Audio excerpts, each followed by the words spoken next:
All right, let's call this meeting to order. It is 6:05. And we're here to listen to departments, talk about their budget. Now, I'm gonna say this and say it one time to my committee members.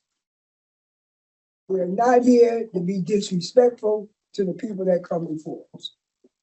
If somebody I think is out of line, I'm gonna cut you off. Telling you up front. They're here to just talk about their budget, not about nothing else. You got something personal you want to talk about, take it out in the hallway, but you won't do it here. Our first group is, I'm sorry, I'm Councilman Ernie Newton, co-chair. Richard Ortiz, co-chair of budget. George Cruz, 131st, non-committee member. Maria Pereira, 138th, non-committee member. Fred Hodges, 136, committee member. Nicole Nelson, 130th committee member. Lorette Dubac, 134 non-committee. Galen Murray, 130th District Non-Committee Member. Ben Plato, Finance Director, OPM. Tom Gaudet, CAO's office.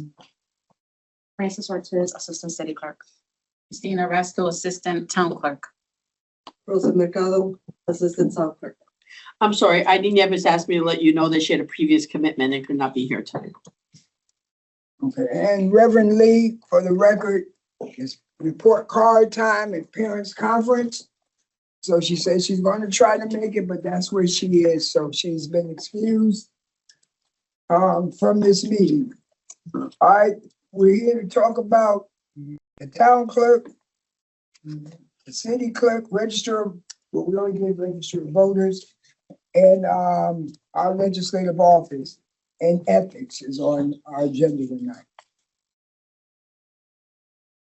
Right.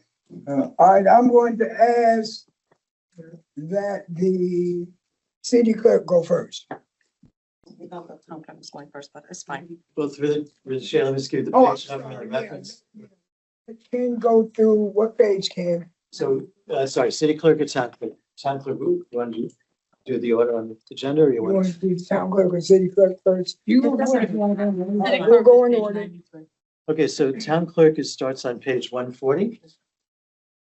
And their budget is relatively smooth in terms of non-personnel. In terms of personnel, they'll explain better to you, but they have two changes they've asked for. One is I believe charter related. One I believe is, I'm not sure the department has requested it. So the assistant town clerk one, there's a proposed modification increase in that budget. And the assistant town clerk two proposed raise in that positional budget. And other than that, the budget's relatively flat. So You have the floor. Well, I had this, as like I did before, I prepared just a few highlights about the department real quick, let you know what's going on in our We have office. to exhibit that as soon as you give it to us. Okay, here you go. Let me get one more thing. Thank you.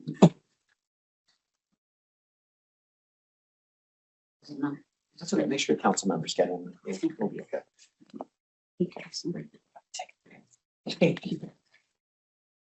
Okay, Can I get a motion, please? motion for 04-23-2026-A is the town clerk's office. Can I get a second? Second.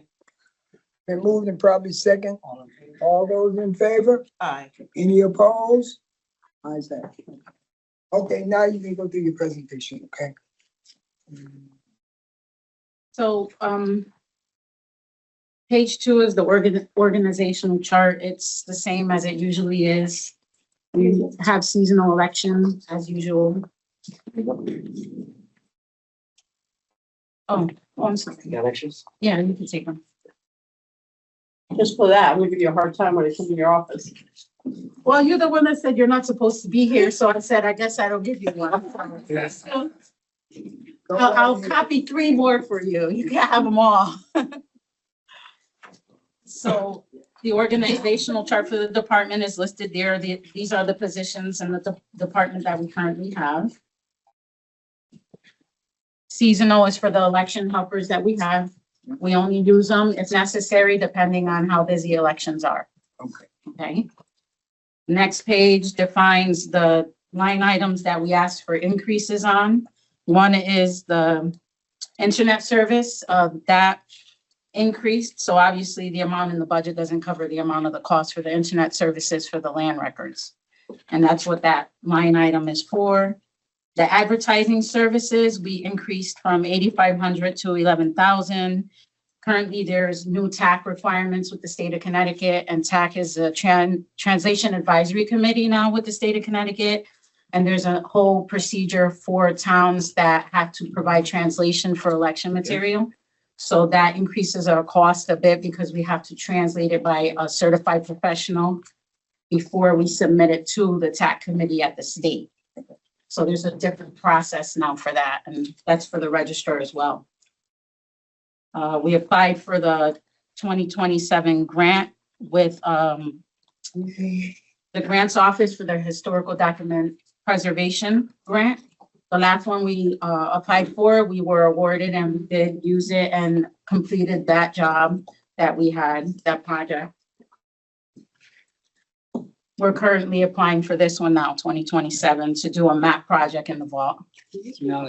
We're joined by Denise Mourier, who's a councilwoman in the 131st district, non-committal. Next page is just information about the company that does our land records. I provided that last time. There's a 5-year contract with them, but if you want any information about the company, that what they do, it's on that page in case there are new members that don't know what Avenue is and what the computer services line actually is for. That's what it's for. It's for our land record provider that does live indexing and does our computer system. Okay, for the land records and our maps. And the last page are some department highlights. The implementation of the new training program that is happening with the state. They changed the way we do training filings now. We have to do them in collaboration with the state now on their system. And they actually have to be entered, and it actually generates a certificate that automatically gets emailed to the constituent when they're filing a trade name business. We completed a merge of the grantor grantee index that was discussed last time. So that project is complete. We completed the 2026 historical preservation grant, as I already said. We applied for the 2027. We're working with ES&S election systems software. That's the company that we work with now with the register of voter to prepare ballots. It's a new company. We also are working with the state of Connecticut with training for Total Vote, which is a new voting program that is going to be probably implemented next year. So they're starting the register and our office on different training modules of every aspect of the Total Vote system, similar to the CVRS system. I obtained my certification for the town clerk certification with the state of Connecticut. Congratulations. Thank you. And then Rosie is taking the classes, so we plan on trying to get her certified as well. And we're continuing to provide internship opportunities with Fairfield University. We're going to be getting a second student May 19th. We had one before, which I think, Ernie, you met. Yes, so it's a unpaid internship. So they're coming in and we work with Fairfield so they can get their hours and experience what it's like to work in our office in the city. I know this isn't on the docket, but I have to bring it up just because I don't know. No problem. Has the state come up with any rule changes as far as absentee ballots and those kind of things that could cause you more having to get money to abide by any laws that have come out of Harvard as far as, giving you more work? Well, So I'm asking that because if they did, you gotta, have to have money to help you do your job on what it is that we're doing. So I didn't know what the state has done. So I just need to know. this election cycle, I believe what's going to happen is we're going to continue using the same absentee application that we use that has reasons for voting absentee. currently they're going back and forth. I think that the new application, I don't know for sure, it hasn't been approved yet to start using it until next year. I haven't seen anything. For the no excuse absentee voting, I don't think that's gonna affect the gubernatorial primary or election. Cause I haven't, I had heard that the legislature passed a bill, maybe I'm wrong, that took away, we don't need no excuses. Before you had that, if you're in the military, if you're gonna be out of town, from my understanding, they did away with all of that. it was, yes. I don't know if, It was a constitutional question that was voted upon that made it that there wasn't gonna be any reason on the application, but I don't believe they implemented it yet full force yet, or even created the application okay, to coincide with that change that the constitutional question had that was voted on. okay, so it may So, not take. I haven't effect. gotten updates yet as to, Okay. So we don't know if it's gonna take an effect in this year's elections, or do we have to wait until?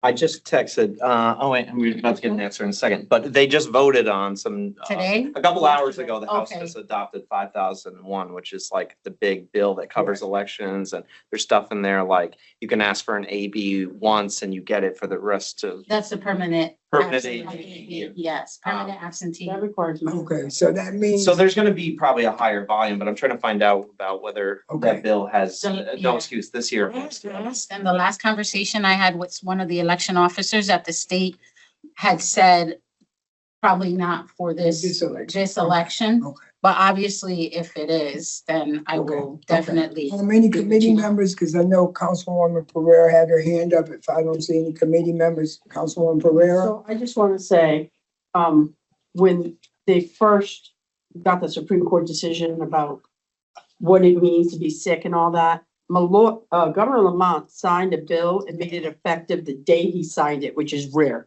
April 8th, 2022. So because he's on the ballot and all the constitutional officers are on the ballot and all the state reps, I would not be surprised if that application goes into effect Okay. because they're on the ballot. Okay, And that's what you did last time. Now, it came out of the House. Here. is this year? Yeah, so it came out of the House yesterday. Are you saying They the approved Senate it? voted on it, Tom, today? No, the House didn't pass it last night. They did it. But they did. They passed it today. They got. Oh, they like- did. So now it's done. Yep. Well, no, the Senate needs to Senate vote. has to do- Oh, I thought the Senate voted on it already. Not yet. Okay, I guarantee you it's gonna be effective because the governor's gonna want So Right. is that going to add any, from what you're doing now? Do you see any problems where you may need more help or in If that it, if process? it is passed and there is no excuse, then I can see that the numbers may increase. Yes. It may be a higher volume and usually what a higher, and it also depending on what the state does. So if it's just that they pass that and then we're doing it the regular way, people have to request it and then they send it. As long as they don't do a mass mailing like they did, I'll give you an example for COVID. When they did a mass mailing of the applications during COVID, that increased the numbers. We ended up having to get 9 election helpers to compensate and work on Saturdays, work late at night to compensate the volumes that, yeah. That So was that's before COVID. So okay. if it's regular requesting the normal So way, you'll be okay if it's like the regular way that you do it now. we'll have an increase in volume. We Right, may need the 2 election specialists to be working. And usually what happens if it is very high, I reach out immediately and let the administration know that I need to get either approved overtime or extra additional help if we need it. I think we need to take that under consideration, seeing that they did pass the bill. He's saying they just passed it in the House. What I'm The saying, Senate already voted on that. He's saying the House, so it hasn't gone to the Senate It yet. It's does. gonna pass. but what I'm saying is, we need to be prepared. And while we're here at budget, we know this is gonna happen. That maybe we can, Add a couple of thousand Right, overtime or right. whatever. for overtime or for something, because it's gonna happen. It's gonna be a law. We don't want y'all to get burnt out more than you already are by doing these things, so we'll keep an eye on that. Okay. And when we're going through the budget negotiations, we'll discuss that, okay? Maria, Can I just say, I think it's gonna be quiet in Bridgeport, because there's only one state rep who has a challenger. No state senator, 6 state reps have no challenger. I don't even know if there's gonna be a challenger to the governor. We don't know, but I don't think you're gonna see a massive influx. And I just don't think so. Based on what But I it watch wouldn't it all hurt the to time. be proactive, Yeah, and yeah, it's yeah. there. Obviously, if it doesn't get used, it's still there. right, That's right. I'd rather Yeah, be, it sounds I'd like there's rather a be lot of safe fighting, than there's like a sorry. lot of battle, you know? So I'd rather be safe than sorry. That's right. We need to be prepared. We know it's coming. And it's a long time, even though there's no people on the ballot now, that doesn't mean it won't be somebody. So we just have to be prepared for the works, okay? Anything else you would like to I have a question. bring to our attention just a minute before I do that? I have a question. Yeah. And John Marshall Lee comes to our office and all he talks about is people who haven't signed the forms. Residential reporting Now, form. is that your responsibility to send it out to people to let them know that? We don't send it out. It's our responsibility to file the forms that are filed in our office. So it's a responsibility of whoever's a board and commission member, elected official, to come file that form in our office. And I think that's where there's a little bit of a blurb, that in order for us to issue letters, we need to know who the board and commission members are. Let me just ask this thing, because we need to, it's a law. Yeah. We're supposed to be doing it. I'm gonna ask the CAOs on it. Who can get the list of people. We appoint people to do boards and commissions that on the applications, whenever they come in to be screened, we need to be telling them. Nobody tells them, so you can't get mad at me if you don't tell me, Ernie, you need to go down and fill a form out. We appoint people to boards and commissions, but I haven't heard of nobody telling them, you need to go to the town clerk's office and fill out this form. And we have the form on the website as well, but if they don't know, they need to file it. Well, I don't think they do, from my best of my understanding. It's miscellaneous that gets all these people to come before it. Am I correct? At that meeting, when they're going through that screening process and you all are sitting there with them, if you approve them, somebody needs to say, when you take the oath of office, you need to go down to the town clerk's office and fill the form out. They're not doing that. And that's why you got all these people. Some don't even know they have to fill out a form. So we need to do a better job at that. And I'm holding the miscellaneous committee. They should be doing it when they approve them. They should at least tell them. You should do it. Maria? I try to amend that ordinance because the ordinance says you only have to do this by January 30th of each year for every commissioner who comes after. Right. If a council person resigns and a new one comes in, they're not required to do it until January the next year. And I proposed an ordinance change that was denied. So I want you to know that I was trying to correct that. Because once they're appointed in March, they weren't a commissioner in January. So they can wait till next January to come, and I was trying to fix that when my second year here. And it came out of committee and it was rejected by the council. So I'm just saying, there's no requirement. You have to I hate to do it. debate this because it's not related We're to not the gonna budget. We debate, gotta move right, on. But right. if you adopt them in March, you already got an affidavit from them saying where they live. You got the opportunity for them to go through ethics. You got the opportunity for them to go to miscellaneous and the full council, right? Why would you ask them to now fill out another form in the town clerk's office? That seems quite superfluous. But I'm gonna move on from that, but But I have a question on the this. law is you should be filling out the forms. All commissioners, all people that they should be doing it, and we're not doing it. And so we need to look at a way, how do we get it done? But thank you for your No, time. I have questions on the budget book. Come on, Maria. Okay, so when we look at page 140, so the conveyance tax actuals were 3,181,000 in 24. And then you had a nice spike in 25 of 3,468,000. Currently, you're back down to a budget of 3,150. Do you know where you are today? In other words, can we raise that for 27? So The it projected actually, revenue. Hold at it. the end of, sorry, through the chair. Thanks. I actually was going to mention that at the end of Christina's remarks. I left it level partly because it's totally, sorry, let me turn my phone off. I left it level, because of the, the economic sensitivity to it. Sure. But I will look at it. The answer is this year we are running a couple 100,000 above. Okay. But again. So if it looks like that's the case, I might consider recommending raise it 100. Okay, I wouldn't go all the way because, I agree. it really depends on the real estate market, which has been hot in the last few years, but you just never know. Yeah, I was hoping we get at least another 100,000 in revenue there. That's why I'm Definitely asking. a possibility. Okay, then can I ask my second question Go on it? ahead. I see that you have a 25% salary increase projected for the town clerk one and a 21% salary increase for town clerk two.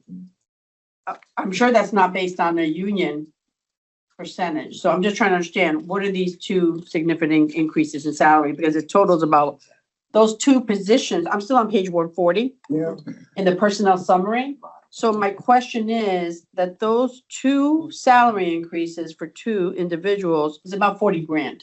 So I'd like to know, what is that based on? Are you a union, are this union positions? I don't know. These are union positions, civil service union positions. The charter changed the title of assistant one and assistant two to deputy one and deputy two, sure did. which is a step higher. Now, the letter that was submitted was signed by our town clerk for that increase, and I believe the increase coincides with the same that will be asked for by the city clerk as well, when you're looking at their budget as well, for deputy city clerk. So you're, just because we changed the title, that it brings up $40,000 in increase? I didn't, that's No, not, I'm asking because I didn't remember hearing that when we were changing from assistant to deputy, that there was gonna be a the substantial. charter doesn't give a budget increase in it, it gives a title increase. And then this budget before you today is asking for a budget increase for those two title positions. Okay, Whether it gets approved or not, that's, okay. but that's. I what's just in want the to say, budget. everybody, I think the town clerk is one of the most professional, competent entities in the city. And everybody knows me, I wouldn't say it if I didn't believe it, okay? You go in there and they know what they're doing, okay? And they're very competent and they're very responsible. I just want everybody to know that that is my opinion, who deals with them quite a bit. Thank you. And I'm happy to address the issue if you want. All right, So in the charter, we did create what's called a deputy position. That is now like the next in charge to the clerks themselves. And that was kind of a recognition that these people are really the ones that are running the office day to day. They're doing the work, they manage the people.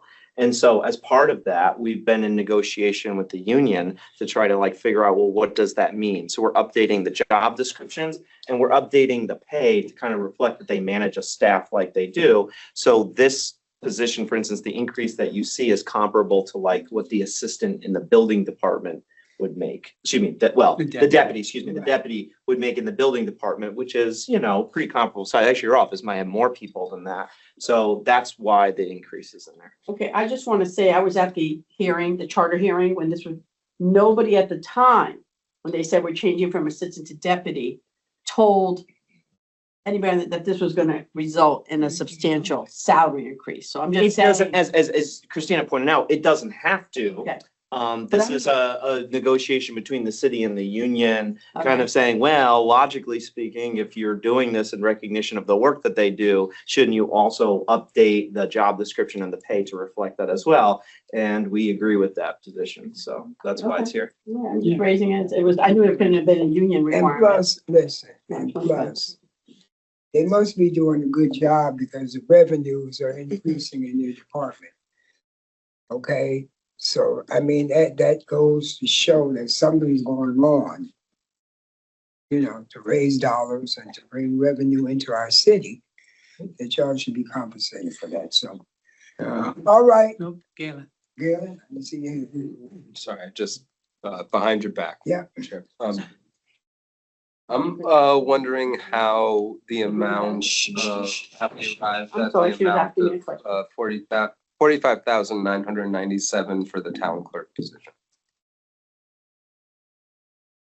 I'm sorry, say that again? How did we arrive at this number of 45,000? So that Good question. So we learned a lot about that last year during budget.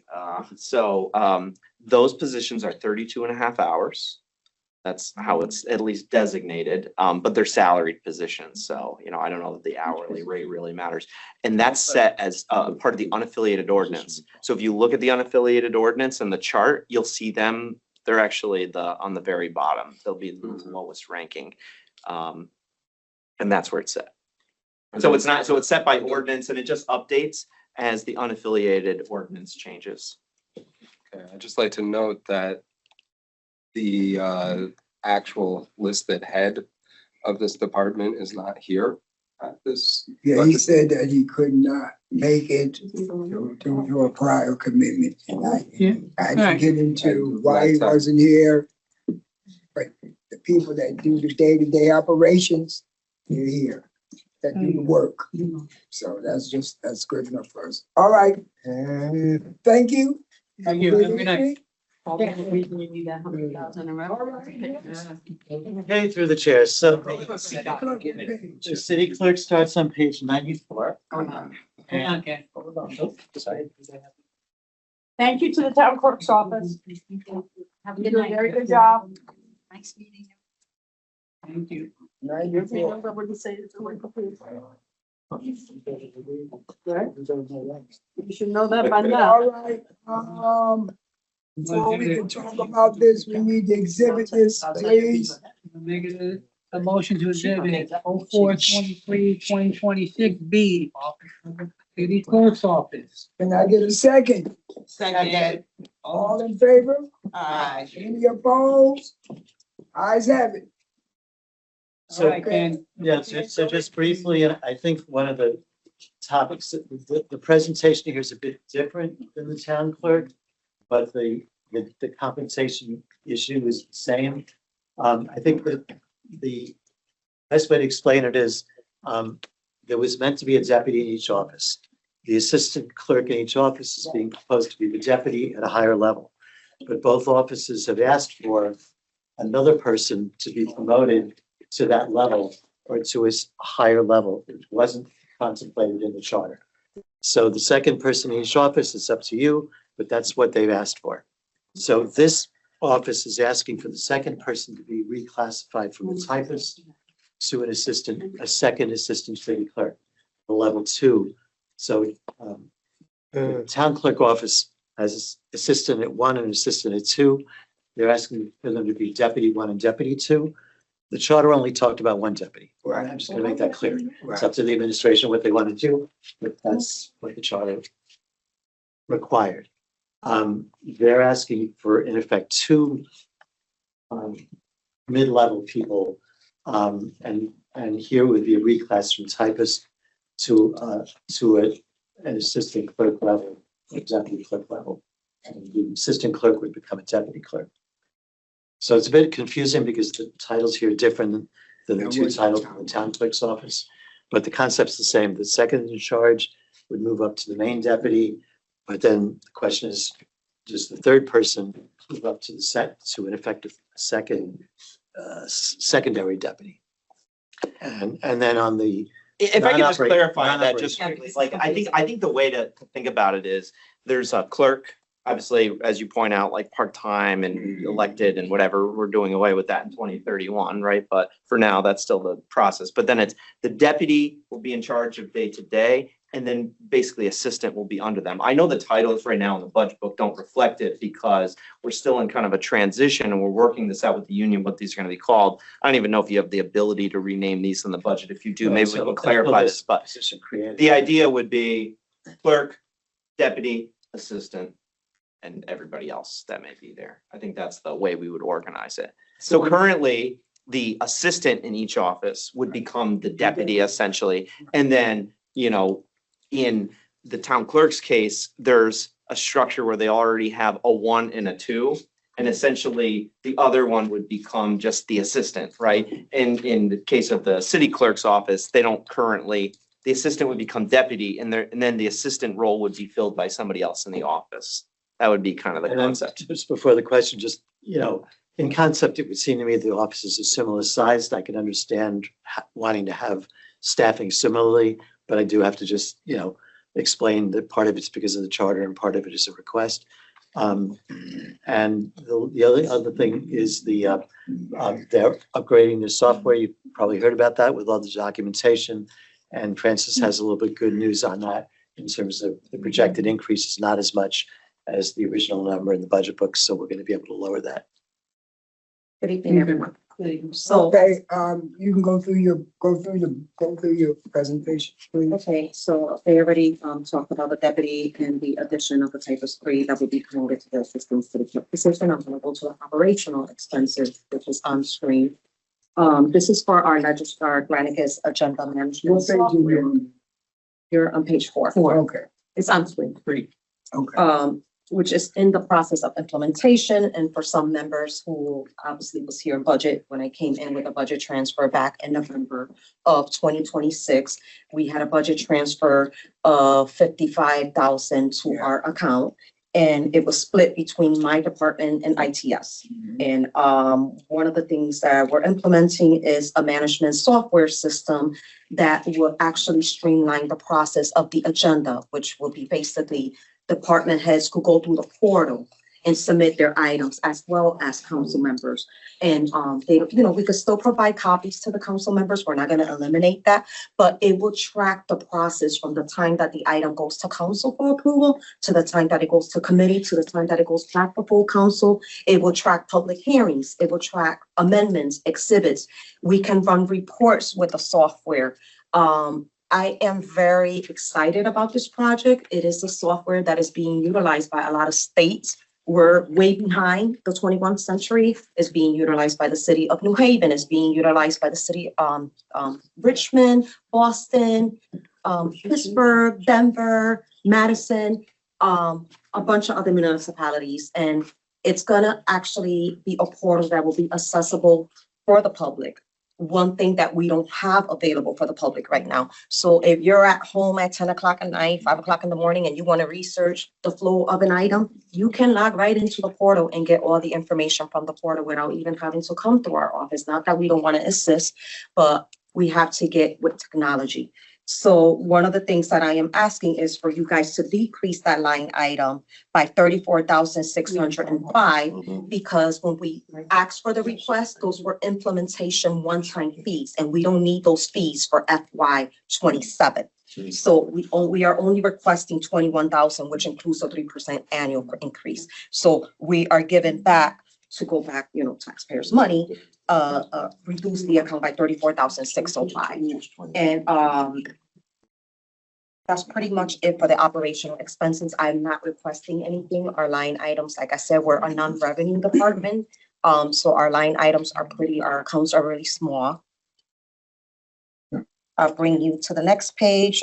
It gives you a synopsis of all of our accounts, all the justifications of the accounts, what we utilize them for. And again, the Registrar Granicus is a comprehensive agenda meeting management software designed for government entities. This is going to save the city a lot in paper, about $1,000 of printing costs every month. It will optimize accessibility and transparency.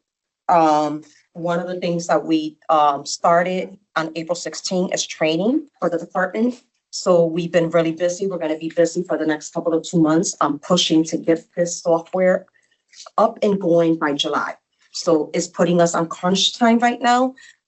We have a lot of workshop sessions. And then one of the things that Brenda wants is for me and Curtis, the IT director, to learn the system first before we start training everyone.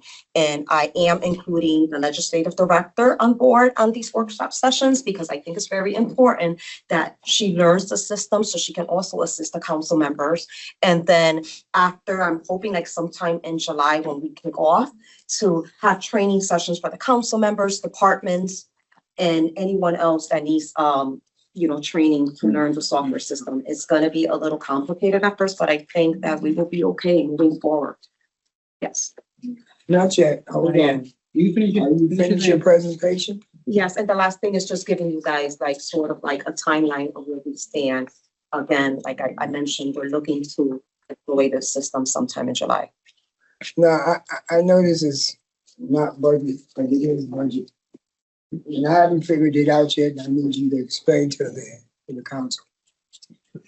Tell me what the legislative liaison in your department does for the city The council. legislative liaison, believe it or not, does all the munis for the council. So he's in charge of doing all the requisitions and purchase orders for the council. He also is in charge of doing research projects for the council. He also assists the councils on citations. And he also processes the claims and summons for our department, which right now we are bombarded because of all the tax board assessment appeals. We literally last week got served with almost over 150. Today I got served with a total of like 33. So he is very vital, his role to the council. He does do a lot of the purchasing, the stipend reimbursement and all that other stuff and whatever else I throw on his plate. Because I raised that concern because I didn't have an understanding. He's in the city clerk's office. We have a legislative, so you use him for other things other than legislative work. Absolutely. All right, Right? all right. And Maria, please also understand that his position is unaffiliated, it's not a unionized position. but hers is not union either. No. No. So I didn't know, But my other two staff members are. right. All right, Fred, no? Fred, Maria. No, he's a member. Yeah, you know, Fred, I'm not going. Huh? No, you're not going, Fred? No, go ahead. Okay, so I'm on page 94. So I don't understand. If the voters of Bridgeport validated through a city charter referendum, and it's valid as of right now, and we said we were gonna have a city clerk, and it should, I guess it should say deputy here, not assistant anymore, right? Because that's what the new position is. This isn't a great way. Right, the only reason we didn't reflect it yet is because they haven't created a civil service position yet, so I couldn't Okay, put it in there, that's right. call it that. yet. ratified by the voters. I But know. it might So be, what would happen is, by the way, like you'll see here that there's two positions for around 200. So one's obviously a lot more than the other. One will look like the assistant that is currently budgeted in the town clerk's office around that salary. And then the other one will be the balance of that. I mean, So- is there a way that we can split those out before the position's Yeah, created? and the adopted, I would, for the vote, I was gonna do that. Yeah. Because I Okay, didn't know so- how much of it would be. So the voters have said we want a city clerk that's no longer elected. And we approved a deputy. So on what basis would you be adding another deputy? And I'm gonna say this too. The legislative liaison was created under Tom McCarthy, right? And the whole thing was they didn't want it to be unionized, right? I remember all that. I was on the school board. I remember there was a big deal going on. Somebody was terminated or whatever. But anyway, I just want to be clear that I know that since Ashley's been here, the only person I've asked me to help with any research is our legislative liaison here, a true legislative liaison. I'm not, the only thing, Mark, that I asked Tom for really is, I just asked for my first citation, not Tom, I'm sorry, Mike Boyer. Mike. I asked him for my first citation ever in 7 years. And I asked him to help me find ordinances sometimes when all right. so I'm trying to understand, no, can I finish? No, you can't. Let me explain, I You know can't why you finish? can't finish? Why? Because this is not, It's budgetary. no, it's not. It's You- about why we need another deputy. Why do we need another deputy? But Tom explained to you already No, on the deputies that, explain it again no. with the two I'd like to ask my deputies and, question. I mean, look, I just think, yeah, I mean, look, just to be clear, by creating the deputy, we did not eliminate the title of assistant, but it does create this question of like, well, what's the assistant's title of duties and what are the deputy's duties? And so we're working that out with the union, because that's more of a union city issue than anything. The charter isn't particularly clear. The charter is clear about one issue, which is what is the title of the individual who is in charge of the office in the absence of the clerk? And the answer is deputy. That's really all it speaks to. Right. All this other stuff about how much they get paid and what their duties are day to day is kind of, we figure out as we go as part of the budget process and as part of our union negotiations. With respect to the other legislative liaison issue, that's a different question about the balance of What do you want your legislative office to be doing versus what the city clerk's office should be doing? And, Well, you know, if I can finish my point, we were also talking about this whole new system where everything's gonna be digitized and that's gonna streamline the amount of work in the office. So I don't understand why we need another deputy if there has been work that's been taken away, and it seems like it's very busy during tax appeal season, but what about the rest of the year? And I don't understand how we justify, we're gonna do all these things digital. I'm gonna put all my stuff into a system, not email Mike Boyer or Lynette. I don't understand why we're putting more supervisory capacity in there. Just because we're doing if things I- electronically does not Hold on, mean that hold our on. workload becomes less. Okay. Hold on 1 second. No, but we're trying, Hold on, I'm not saying take hold on, away a Maria, position. hold I'm on. not saying take away a position, but we're trying to Maria. create another supervisor. Maria. Well, I was talking. Well, but I asked you to hold up a minute. I'm chairman, all right? Now I'm gonna ask you to do this. Let them ask their question. Okay, okay. Reverend Lee has joined us. I made it known that you were at a parent teachers conference. Thank you. Dennis Taylor Morris is also here. I mentioned. Oh, I'm sorry. I'm sorry, my brother. All right, Lord, mercy. I'm out. let's go back to order. Now listen. When we did the charter change some things in the charter. These deputies and the people that the city clerk will no longer be not the city clerk, will no longer be the city clerk that's elected. The elected positions will be out in whatever year it is. 2031. It was my understanding through the charter that certain things would change.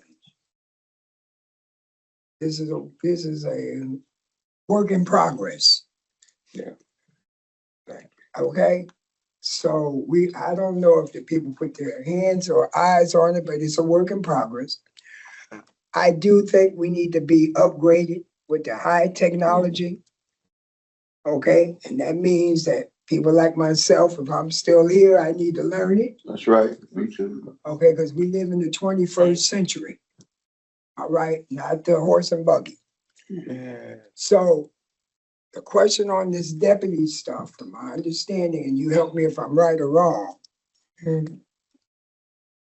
So it's a process that has to go through.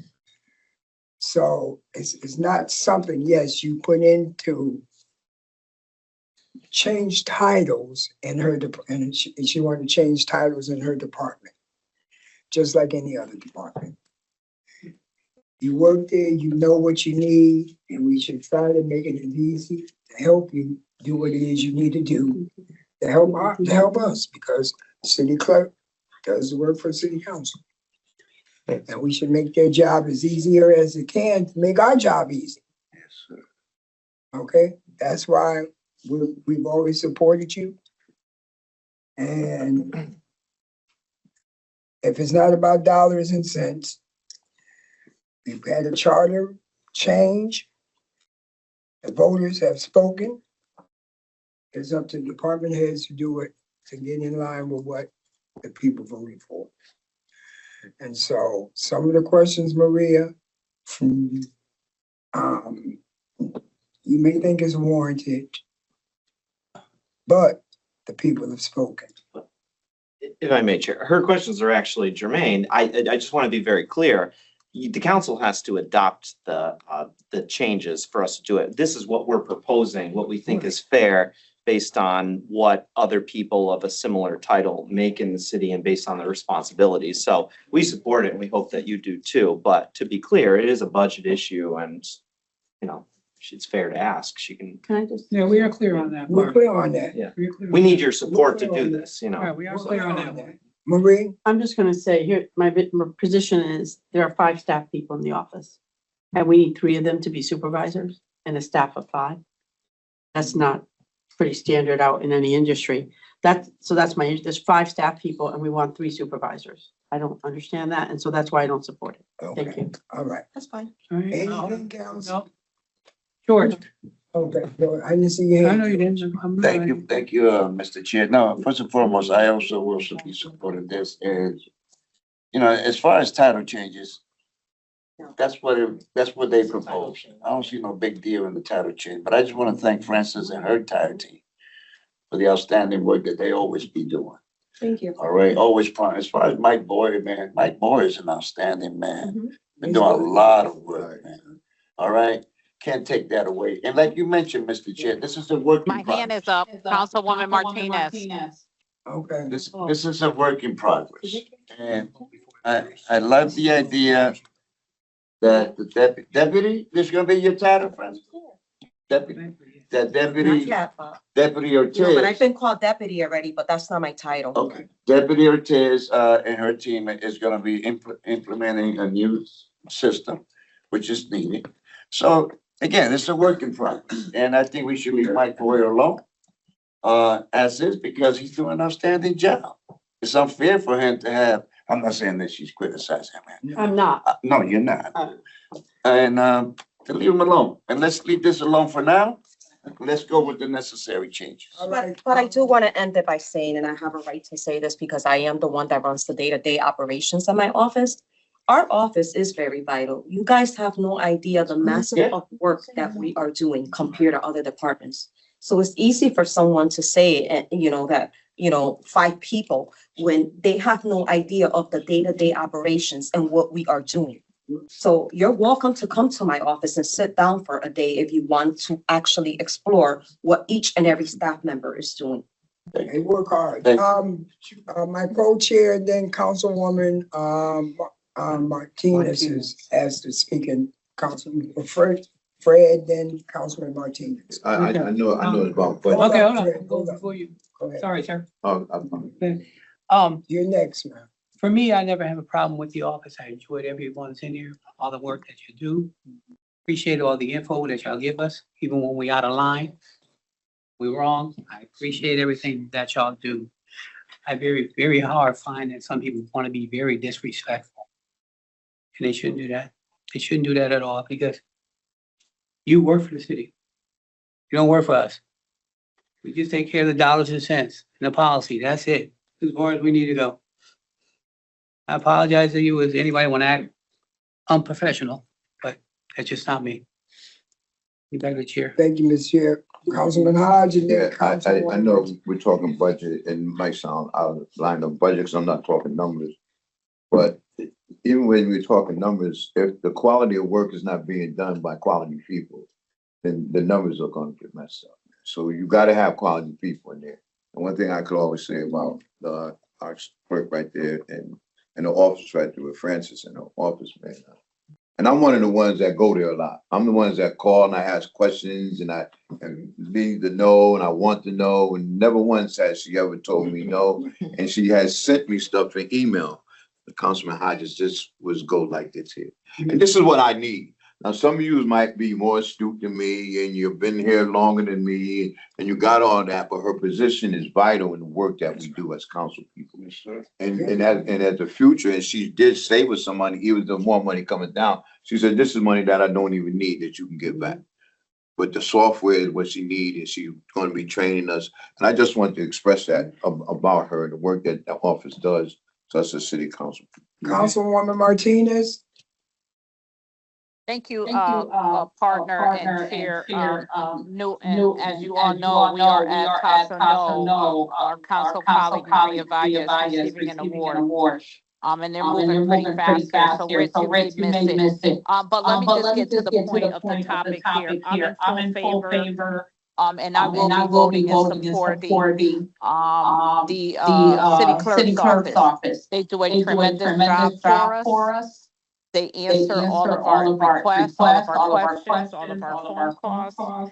I have a great relationship with all of the staff there. And I think that they're still underpaid with all the work that they do there.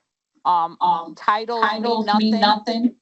Work, quality, service that they provide to us is what we should consider always.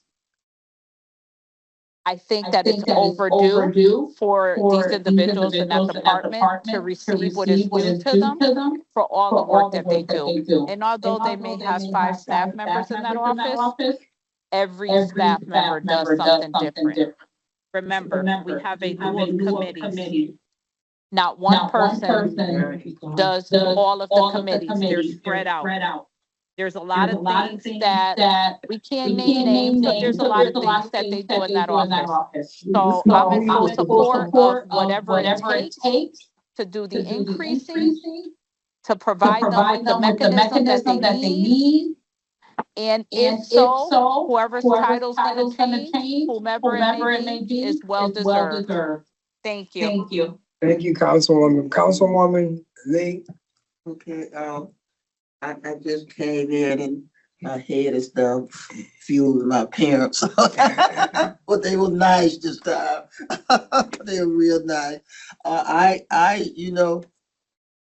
really admire that office. A lot of people work for Bridgeport and they're not nice. They're supposed to be nice, but they're not nice.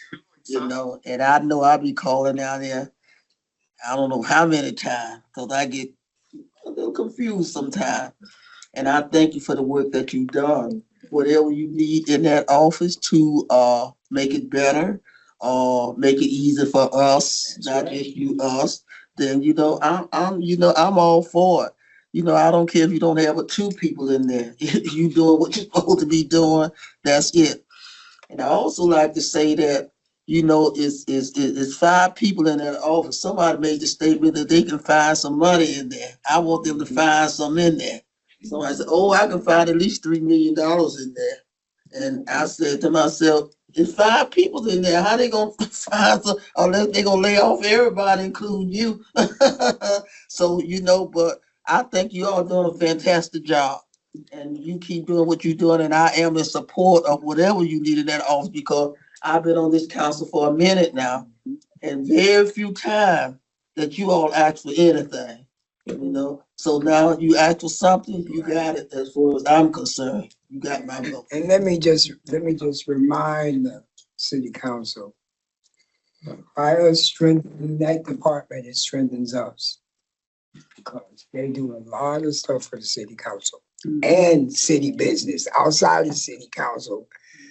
They do a lot. So Francis, thank you. Denise, Denise, go ahead, Denise. I'm gonna make my comment also. Francis, you've been extraordinary, helpful throughout all the years that I was here on city council, as well as all your staff. You can call there anytime. When you talk about consumer friendly and all that other good stuff, that department is that. They answer their phones. They get back in touch with you when you ask a question. So I just want to commend you for the extraordinary example you have made out of being a city person, a city worker.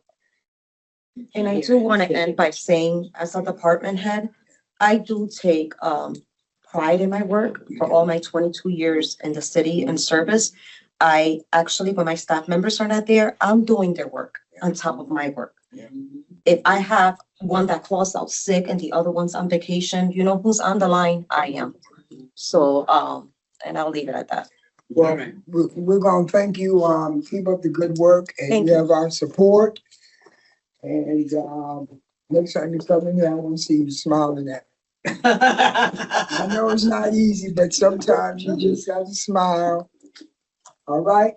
All right. Next, but not last, is our Director of Legislative Office. And thank you, through the chair, page 145. Let us exhibit all this good stuff first. And then you need one of these. You got 2 things. All right, we'll pass this around. Just pass it around. Everybody gets one of each.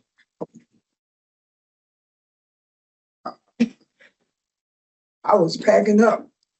All right, I'll make a motion. Go ahead. Now, make a motion, no?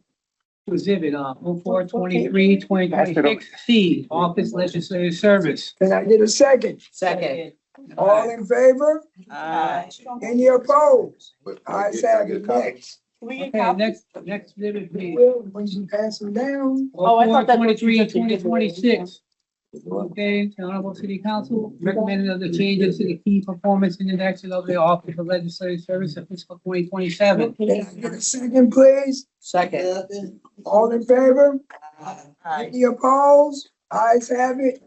What page is that? 145. Legislative. 145. 145 is legislative. Thank you through the chair. Just a brief, I did chat with the council president a few weeks ago and there was a feeling on her part that there was no need for a second position in this office. But I did, even though she suggested not anything, I did leave some small money in case the council needs some part-time assistance during budget season or whatever. You know, that's up to you, obviously. So I did leave 10,000 there in case some part-time was, you know, for something was needed. That's it? That's it. Ashley. Ashley. Thank you. Shh. So, going right into it. All right, she's going into her presentation. They do, a lot of our expenditures are essentially the same. The one that we're reaching our limit on is our office supplies because we are now a totally functioning office. So we do serve the full 20 council members. As you can see, 1,987 as of March, and we budgeted for 2,000. So I am requesting to change a couple of things around, budget lines around. Specifically, contracted salaries we're decreasing because we are removing REPT, which is the council webpage that was contracted by the previous council president a couple of years ago. So we won't need the full 20,000. I believe their contract was 10,000 some change. So I'm suggesting happening that. I am requesting an increase for another person, the same increase as last year. And for the council president and chairs, the increase for stipends to 330,000. And a lot of the other changes are essentially moving monies around to go where they are allocated. So membership registration fees, those should be allocated for conference registrations for staff. Travel reimbursement and travel services, those really should be allocated for staff. And a lot of, when I do put in my reimbursement for those conferences, they are taken out of different budget lines. So I'm just really trying to place monies where they should be taken out of. Output indicators, you'll see that we have increased a little bit from last year. Specifically, legislation drafting, the council's taken a more proactive approach on drafting more resolutions, ordinances.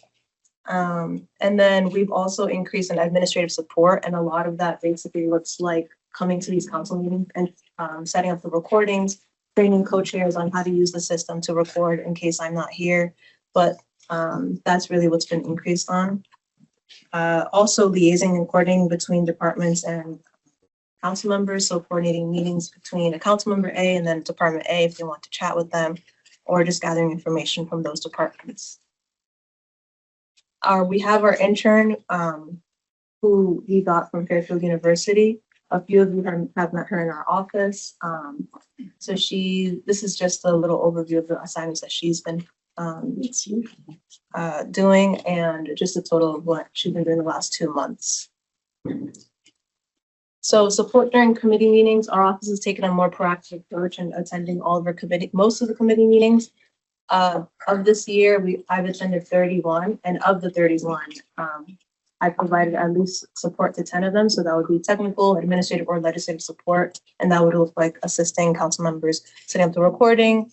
Legislative support is amending legislation on the floor, typing that up, sending it up to the city clerk's office so they have the information. Major accomplishments, our office has worked with the city clerk's office to basically move all of our recordings when we use the room into a shared drive between our offices, so we can both access the recordings and send it to the stenographers. So that's really streamlined the process of making sure if a council member logs in to record the meeting, it doesn't stay stuck in their files. It gets sent to our offices essentially. And this year, what I really enjoyed was setting up the city council orientation with department heads in collaboration with the administration. So a lot of you were able to connect with your department heads. The newer ones were able to enjoy that, connecting with the department heads and getting an overview of governance and department operations. So some outcomes and feedback. So it's not just about what the office does, but it's also about how we affect change. And one of the most important ones was Councilman George Cruz's item on ICE and Homeland Security. So there was a lot of work that went into that. What that looked like was doing research to draft the language, coordinating meetings with the police department, the administration, the city attorney's office with the council member so that he gets a better understanding of how his resolution is going to the city. Research and fact finding, Councilman Cruz actually came to me and he said, I'm getting calls from the press. I created a short memo for him with talking points so he can. And after that, he told me he found that very helpful. We assisted the ordinances committee's work on charter revision. We were there throughout the entire process, setting up the recordings, drafting up the resolution with the committee. Some more items that we worked on, working with Education and Social Services Committee to coordinate with Catalyst Connecticut for Narcan usage, so they can have an info session here in the city.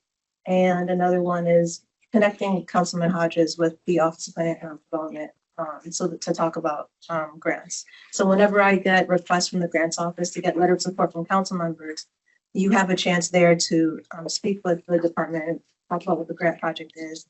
That's something that I was able to do with the councilman. So all that to say is that we can do more with the office.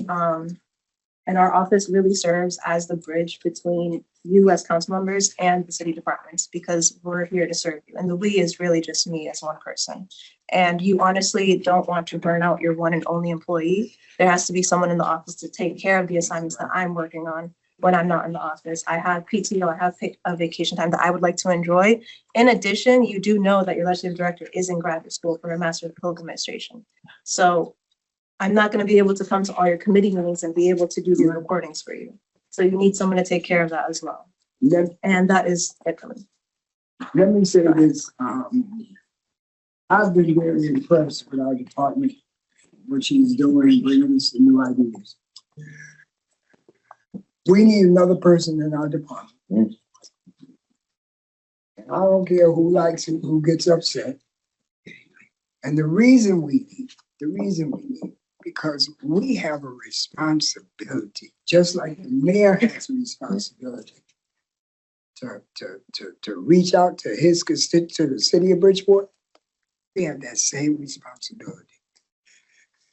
You can't, our city council has been in the dark ages for so long, okay, that I think a lot of people are scared to want to do the right thing because they ain't used to it. In order for us to function as a city council, we need the tools to be able to do our job. A lot of people got jobs. They work every day. They don't have time to do the research like some people do and to do different things.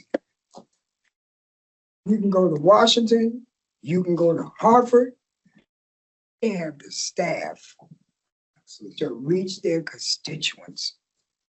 Okay, we do a lot of good things here, but we don't get no credit for it. I can think of a lot of legislation that we've done as a council. We don't get the credit because number one, we ain't got no press person. We don't have the luxury of what the mayor has, a press person to follow him around 24/7 to get out the business of what's going on in the city. We don't have that. She cannot do it by herself. Like she said, she's going on vacation. And what we gonna do when she's on vacation? Look at one another. So, I see a lot of departments. They got enough staff.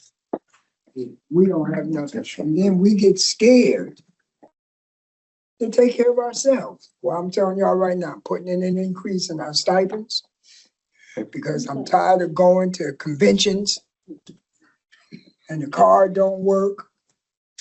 And they think you're supposed to, we're here to represent the city and we need to be treated like that. And we haven't been treated like that. So I'll get ready, get upset. If you don't want your money, and donate it back to me. Okay. Nicole, Nicole, So, as newly elected, right? So I've had the pleasure of working with Ashley in various capacities, right? And so we had this discussion. And I think it is important, I think it's imperative for Ashley to kind of, I don't know what the word I'm looking for, to provide an explanation on the level in which the city of Bridgeport, which is the largest municipality in the state, right? To talk about your role in comparison to other legislative assistant roles that are similar to what it is that you do in other municipalities. And you did provide like the level of capacity of legislative. she can speak on New Haven, because New Haven. I would like you to do a comparison of New Haven, for example, New Haven versus Stanford versus Bridgeport, and where we are at in comparison to those two municipalities. You understand where I'm going? Yes. Okay, give it. So last year, through the chair, I did create a presentation, creating a 3-year plan, touching on essentially what Councilman Newton said, which is basically having a press person and additional staff to address those issues. To answer your question, compared to New Haven, their Office of Legislative Services is combined with the duties of the city clerk. So they have a total of 10. But if we subtract, I speak with their director of legislative services very frequently. So if we subtract 4 of them, which essentially do the work of the city clerk's office, they still have a staff of 6 to handle the legislative drafting, the communications such as press releases, and they have a board of alders of 30. So 30 members, 6 staffers to handle any assignments from their council members. Stanford is a bit different. They have 40 members and a total of 5 staffers, 2 of which handle the city clerk functions and 3 of them handle the legislative drafting and other such related functions. okay. Thank you. Yeah. All right, we're gonna try to stick to the numbers, please. Numbers. Hodges. Yes, thank you to the chair. I just want to say, man, she's a lifesaver to me. I'm in Hartford a lot. Because I do a lot of other kind of work I've been doing for a lot of years. I'm in Hartford, and I was just with Chris Rosario the other day, and there was something that I needed to know, and I called her. She wasn't in the office. Then I had to call her like 5 times. So to tell me that she doesn't need help and she doesn't need an aid is crazy. I was at the meeting Monday, me and Fredo on public facilities and with John Uquito about the fatal accident that I had in my district. She couldn't be there because she was somewhere else. I go to the office looking for her, she's not there. I had stuff that I had to get to Lyons, what's her name? Sarah Lyons? Something Lyons. Michelle Lyons. I need stuff to get to her. No, not Michelle. No, Stacy Lyons. Excuse me, Stacy Lyons. What I'm saying is there's a lot of people that I don't know that she takes the place of as me being a council member that help me do what I need to do and do my job more efficiently and do my job better. Because I'm around and I do a lot of stuff outside of this here. So to say that we don't need her in the office and she doesn't need an aid is ludicrous. Like my council partner says, we are the largest municipality in the state. The mayor has damn near everybody on his damn team, and we ain't got nobody on our team. We don't have nobody on our team to help us? Yeah. Come on now. Well, she's not nobody. No, no, she's not, but what I'm saying is she needs the help. We know what she needs the help, and I'm definitely for it, and I don't care what nobody else is saying. She needs the help. We need to give her the help. All right. George. Yes, thank you, Mr. Chair. Yes, I had to second what my colleague, Councilman Hodges said, Ms. Ashley Aguilera has been a great breath of fresh air of help, great assistance to me.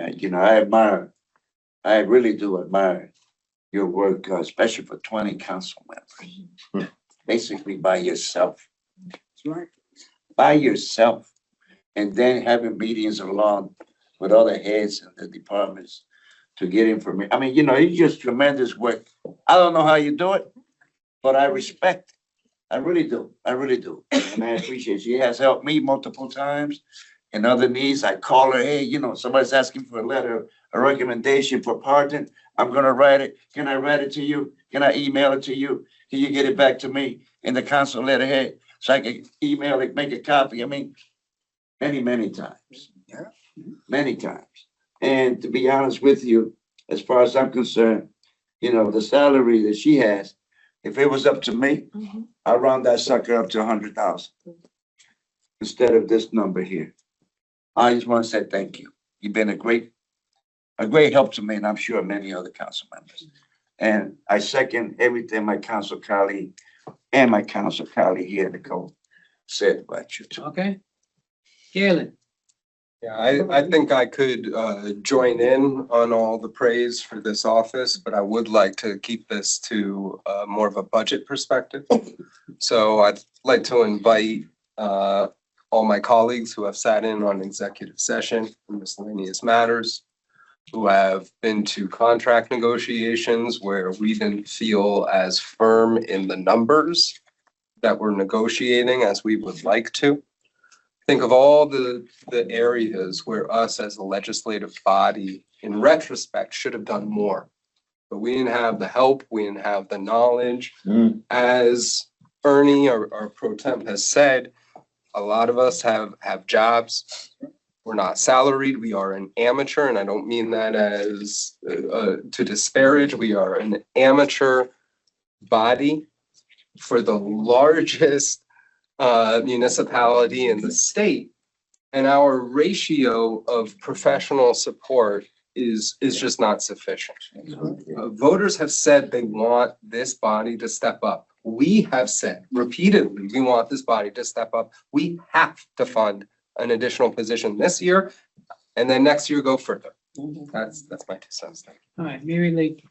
Yeah, the young man that was in your office before, what happened to him? He was an intern. He was good here? Yes. So he stayed from January last year until August. Okay, so now you have another intern? She stayed until last week. So interns are temporary. So in other words, we need to hire somebody and then they help you, not an intern. Interns are generally they are helpful, but they're not sustainable. Right, absolutely. See, and the day, because I call your office all the time. Yes, I do. Especially when it's somebody that I think will be nasty to me when I want to talk to them, I can talk to them. And the thing about it is that we need somebody that's not an intern to work in that office, and the council need to know that, you know what I mean? Just a few people know that they was intern. I didn't know they was intern. I thought, I was finna complain about him, he was slowful, but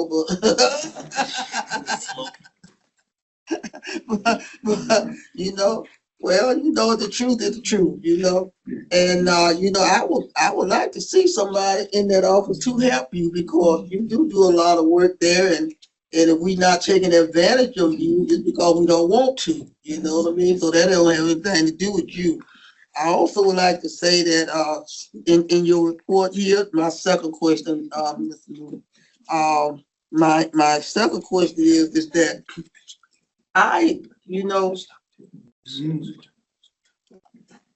the council have to do what they supposed to do too, you know what I mean? Now, I looked at this, one of your accomplishments is allow council members to network with department heads. I say it once and I say it twice. I don't believe that 20 council members should be hanging around in these people's offices. Otherwise, they can't do their work, So that means what it says here, allow council members to network with department heads. that means that if we want to talk to a department head, or we have a concern, or maybe not a concern, maybe a compliment, you know, then you fix it so that we can talk to them, right? So therefore, 20 people don't have to go up in their office and sit up in there and tell them what they can and cannot do, because they counsel people. Through the chair. If I could just clarify that in reference to the orientation. The orientation that we had in January, it's simply meant to say that it allowed for you to network with department heads in that moment orientation. Well, this is not in effect. No, this is in reference to the orientation that we had. Yeah. For new legislators that came in, she set up orientation so they could meet and. Oh, that. So I want to twist this a little further there. I think that you should do that, because it really aggravates me. You know what I mean? Because how in the world is the department's head gonna do their work when we sitting up in there all day? And I want to say that I hope I don't offend nobody. You know what I mean? We have our obligation, and we supposed to do what we supposed to do, Mr. Chair. We not the mayor. Anybody that think they're on the same level as the mayor, something wrong somewhere. You know what I mean? We have to see. We so busy worrying about what somebody else have that we don't get what we supposed to have. We should be fighting for what we need. You know, not what Francis need or what we supposed to. You know, in this instance we supposed to. You know what I mean? She done stated what we need. We have to state what we need. You know, never mind about, the mayor has got 50 horses and 20 carriages and this and you ain't gonna never have what the mayor had until you become mayor. That's all I have to say. Thank you, Graham. I appreciate it. Maria? You have a question? She's a member. I did Is she a have. member? No. Oh, she's not? No. You wanna go? You Oh, go. I'm not. Yep. Go ahead, Denise. Go ahead, Denise, you gonna let Okay, you go. the one thing that I want to say in regards to Ashley is that, she's been very helpful and supportive to the services that we need. There has been no time that I have had to call and she has not been able to help me in some form or some fashion, as well as Mike Boyd, But what I want to say in regards to her is that I don't know whether it's because of me and my disability, but I know that she always says, I can come and meet you. It's something that she says without readily, don't worry about it, I'll come to you, And this is a person that we need in that office. So I don't think that we should overwhelm her with so much of what we need and what we got to do without making sure that she has someone else that would be in there to service us as well and to service us on the level that she does. Yeah. She's at our committee meetings. She's at our meetings of the 1st and the 3rd of every month. She's everywhere. She's bringing papers for us to sign our name and do this and do that, and like George says, to make the letters up and to get that done and to go over what we sent into her to make sure the language is correct. When we have an asset, we need to keep it. And if she needs another staffer in order for us to keep her, then we need that because they need to learn from her for the future. All right. Thank you. Maria? Okay, I have a question about page 145, because I didn't come to a lot of these meetings last year because I was trying to go to the Charter Commission hearing. But I'm not understanding this. So it looks to me like the 26 budget, the year we're currently in, there was a legislative director position and a legislative liaison passed. Am I reading that right? So there is position as of right now, a second position budgeted. A vacant Okay. position. I'm sorry? A vacant position. Right. And then I'm concerned, why would the legislative director only be making more than 2,700 more than a staff person? That's what it looks like here to me. The legislative director is 65,776, and then the person who would report to her is at 65. So I don't know, I was in the hearing last year, so I'd like to know if the position's budgeted right now, a full person, and I was not involved in this, why haven't they been hired?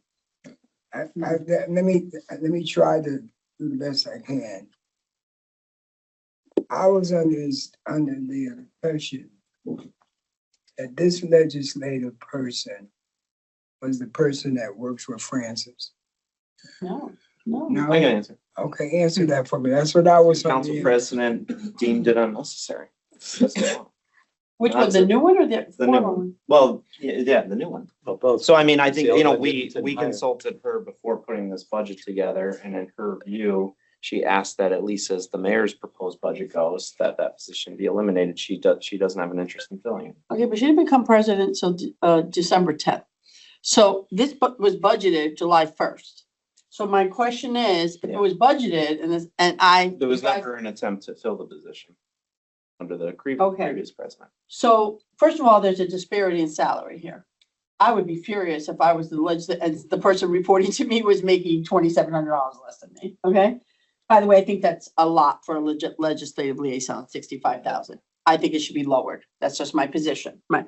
Now, why does it say on the $65,000 position, why does it say 27 requested $10,000?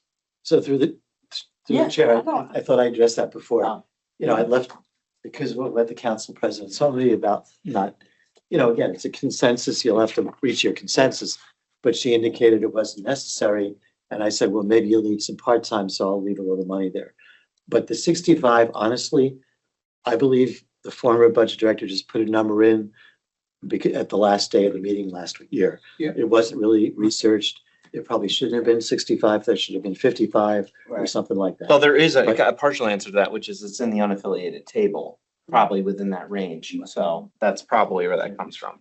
In fact, I'm actually very certain that it's in the. Okay, but that's But not. the title could be changed. You know. Right. So Okay, and can I ask, the follow-up question is, first of all, if people remember when this office was created, I was vehemently opposed to it. Because I've often said, if you want to be a legislator, you can't write an ordinance, you probably shouldn't be a legislator. But I do want to say, I think probably I and Anita probably spend the most time in this office. I spend a lot of time there. Okay, I come in Saturdays, Sundays, and I do a lot of work in this office, but I want to say that I've changed my viewpoint on it. Mhm. And I apologize for my previous viewpoint because I can tell you that Ashley could do so many things that I'm incapable of. And I know we're talking about a person we're not supposed to, like, I'm the worst person you ever want to create a pretty flyer. My flyers look like paragraphs. People tell me they're unattractive. Nobody wants to read them. And she's like, she does amazing work in different languages. Okay. Things that I am just not, everybody knows technology is not my thing. I'm horrible at it. I have to call her all the time. I can't figure out how to do this. And she knows, you know, I hate to say this, whenever you want a technology, I find a young person in the mall. If I'm in the mall, I go up to any young person, I can't figure out my phone, help me. And they do it in 30 seconds. Ashley's the same way. So I apologize because I see the value in it. And I think that we should give her some help because she is going to go on vacation. She is going to have PTO and sick days. And she's coming to almost every committee meeting. Yeah. You know, so, and I think that is important, okay? And then I would ask, you just said that there's a file that you share, and I would like to know if there's a cost related to, if we're video recording all our meetings, why doesn't, when you go into our tabs for the agenda, the minutes, why can't there be right next to it a tab for the video of the meeting? Why do you have to go search for that on YouTube? Why can't we put it in agenda, minutes, video? Can we do that for our constituents and for us? Sometimes I'm searching and I have it, and it's so bad because if it starts just with city council, it doesn't even say the committee and the date. You have to click on every one. So I was just wondering, if you have this shared file, is there an additional cost to do something by taking the videos you already have and putting them right next to the minutes? Can you answer Yeah, that? through the chair. We do have the video saved in a shared file between our offices. And Francis, Curtis and I have been in consultation about whether or not we should post them on YouTube. And we've decided it's best not to because I'm not at every committee meeting. Therefore, not every committee meeting is going to be recorded. Therefore, it's going to be a discrepancy to the public as to why I have this semester, you all know I have class on Tuesdays. So contracts and ordinances are on Tuesdays. So if we post every other committee meeting on YouTube, we're going to have a discrepancy from the public and say, why aren't ordinance and contracts online as well. Mhm. You're gonna face pushback from the public on you all as council because you don't have staff covering the meetings. So, but to answer your question, the good thing about the new program that the city clerk's office is implementing is you will now have that option. It will have the minutes, the agenda, the minutes, and then an option to do the video. Okay, and I just wanna, if I can't respond, is whether you're here or not, you have now put an instruction page in each committee's book that tells even somebody who's horrible at technology like to me, what I'm supposed to press to get this to record. So we don't really have an excuse. It's not, we can't say you can't record it because Ashley's not here. That's not how the world works. But I think it's important. I like to look at videos when and sometimes I'm researching something. And it's terrible to look for, when I was looking for charter meetings, it was so hard to find them because whoever uploaded them didn't start with the date, for instance. So you had to click it open just to see if it was the date of the one you were looking for. So I would ask that we do that, not just for us, but for the public who didn't come to a meeting, they could see what occurred. And that's not an additional cost. There would be no additional cost to do that. No, it should, sorry, through the chair, that option to put the video should be available through the Legistar software. Right. I'm in support of adding a position here, but not in a rate that's 2,700 less than the legislative director. Before I go further, we were joined by some council people that's on Zoom. Councilwoman Medina, She's been there. Councilwoman Ivy Evans, and Councilwoman Anita Martinez are joining us, and I didn't mention that, so I wanted to make sure that I mentioned that for the record. All right, I think, go ahead. Yeah, I would like to correct for the record that there was an attempt to fill this other position by previous leadership. The job description was not completed until November, however, which is why this did not go through, given that there was a change in leadership. And as CAO has said, it is not the priority of the current leadership to staff it. So I'd like to just set that record straight.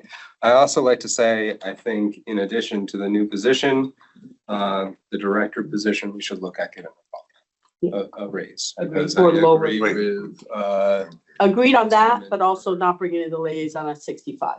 I think that's high. Well, For her let me say this, that's something that the budget committee, I will say this.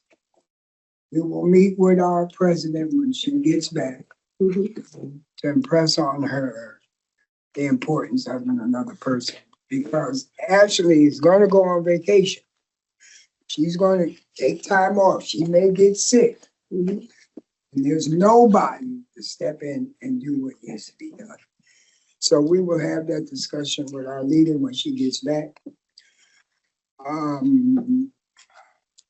I don't think there's anything else. Go ahead. I'm gonna let you say one thing. Through the chair, I just wanted to offer one thing. I'm happy to help. So Ashley made some suggestions on the other budget lines, small adjustments, which makes sense to me. But the intent of most of those expenses used to be out of that big line called other services. Yeah.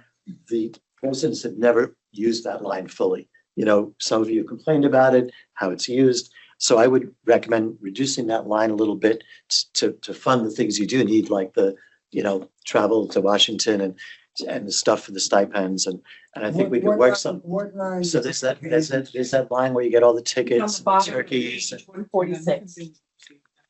Right. No, but On the that bottom of line page is used 144. for On page team things, from 144. turkeys to. 146 on the bottom it Okay. says. So there's a line that's used from everything from turkeys to tickets to events.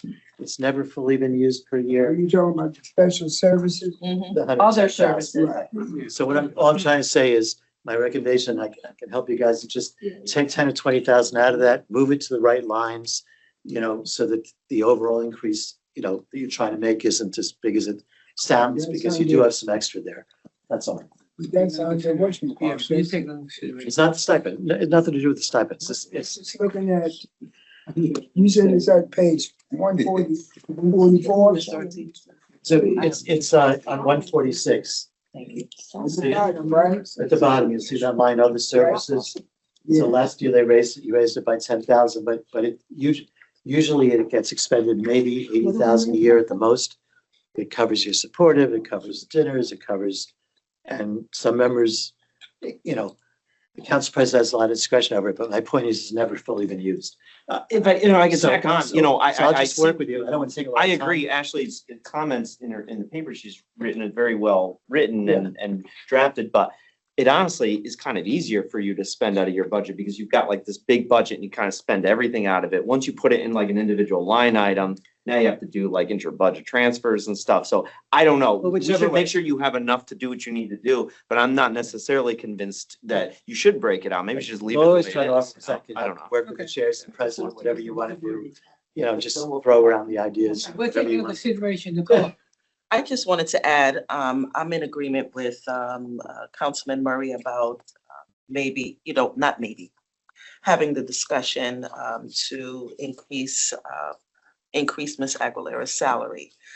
With regards to the possibility of having an additional person, a liaison, I'm not in agreement, however, to if there is any room, right? If there's any wiggle room to bring a person in, especially someone full-time. We're talking about today's cost of living and the sign of times that we're seeing to lessen the salary of a second person. I just wanted to add clarity that 65,000 doesn't offer much, not even in Bridgeport anymore. It really In does. terms of when we talk about rent and or mortgage, so. It's something that we'll look at, and when the time comes to discuss as a committee, we'll discuss that. I just wanted to voice that. Thank you. We'll take it from there, okay? All right, listen, I thank you all for being here. We heard everybody's take from the departments, and the committee will take that under consideration. Can I get a motion to adjourn? Motion to adjourn. Oh, I forgot all about ethics. Oh, the ethics. All right, next is ethics. Thank you through the chair. Okay. So the budget page for ethics is on page 151. You know, as you can see, it normally is a relatively small budget. I did chat with the city attorney about 4 weeks ago, understanding, the charter had some language relating to this commission. The city, sorry. Who's here Well, for we ethics? don't necessarily have anybody. Well- I think we just need to discuss it because, this is an evolving situation. So I think I'll let Ken go first and add some commentary. I'm sorry, you said page I didn't 151. 151. It says revenue summary. Hold on. Oh, this is the whole budget. Listen, It says Ethics Commission. Oh, On 151? Yes. it's just a buried at the top. Oh, my God.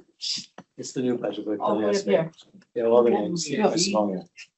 all right, can you exhibit these two items, please? Okay, we're gonna go with the ethic and Bridgeport ethics framework 04/23/2026 D. Can I get a motion a second? Second. All those in favor? Aye. Any opposed? Ayes have it. Next item, Sorry, do we have a handout? we're gonna pass them out. Oh.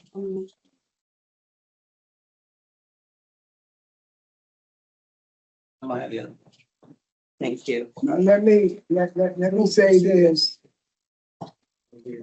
Let me say this. Go on. Let's exhibit it before I make a comment. Thank you.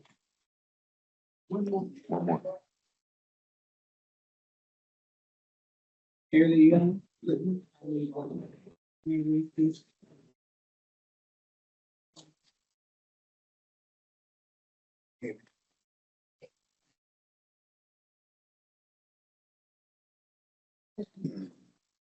All right. Yeah. Okay.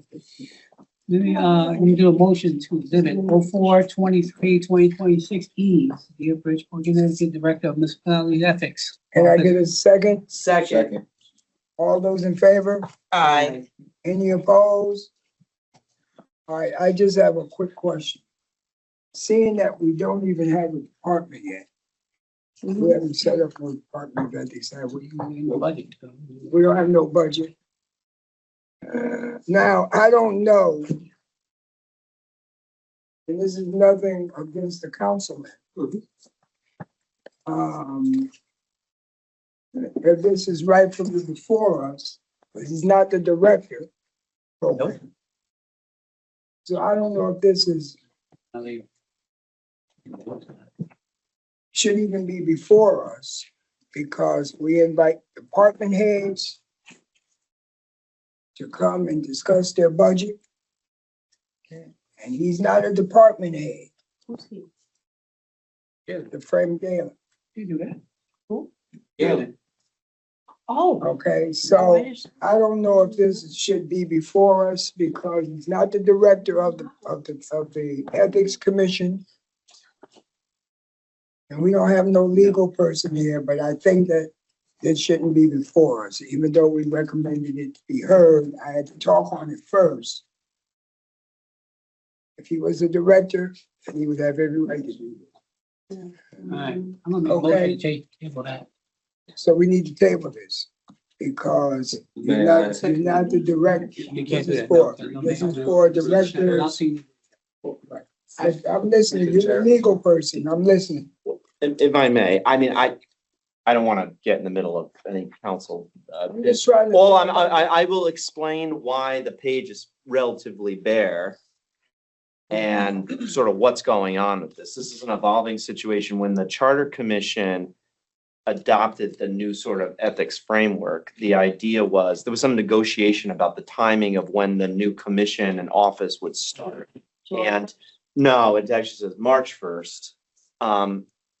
Now, that was debated and I think it was well understood at the time. You know, I voiced it and we were just like, you know, people wanted to put some urgency on the council and the city in general to like get going with it, understanding that like, oh, sorry, April 1st rather, but that we may miss that deadline, right? Because everything, even though it says there shall be an office, it's still subject to the council's ultimate budgetary authority.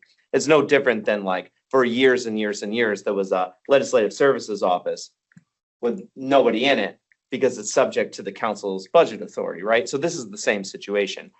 To further complicate things, when the Charter Commission adopted this change, it kind of contemplated that the new commissioners that the mayor was going to appoint, and hopefully the council ratify, were going to sort of talk to the council about what they thought should be here, right? What they wanted in terms of staff and budget and stuff like that. Well, the mayor's nominated now, and it's before you, 6 out of 7 of those people. So those people now are under your consideration. And if they get adopted, the idea is to kind of have them weigh in on what they'd like to see. So the reason why this page is bare is not, I just want to be very clear. It's not because we're not supportive of having something here. It's that we didn't feel, and we talked to the budget co-chairs and council president in advance, that we should be like dictating the outcome. Because it was kind of like they're supposed to be independent. And who are we to dictate the, you know, outcome? So that's why this is the way it is. I just wanted to say that. And through the chair. It's a little only other quick- confusing. I did chat with the city attorney last month, knowing about those discussions. You know, and her thought was, once there's a full commission, and everything, she would want to offer some legal perspective. You know, she's the attorney for all the boards and commissions and the council. And so, you know, and she had some ideas about in-house staff help. So I don't know where that's going. It's not my role to say.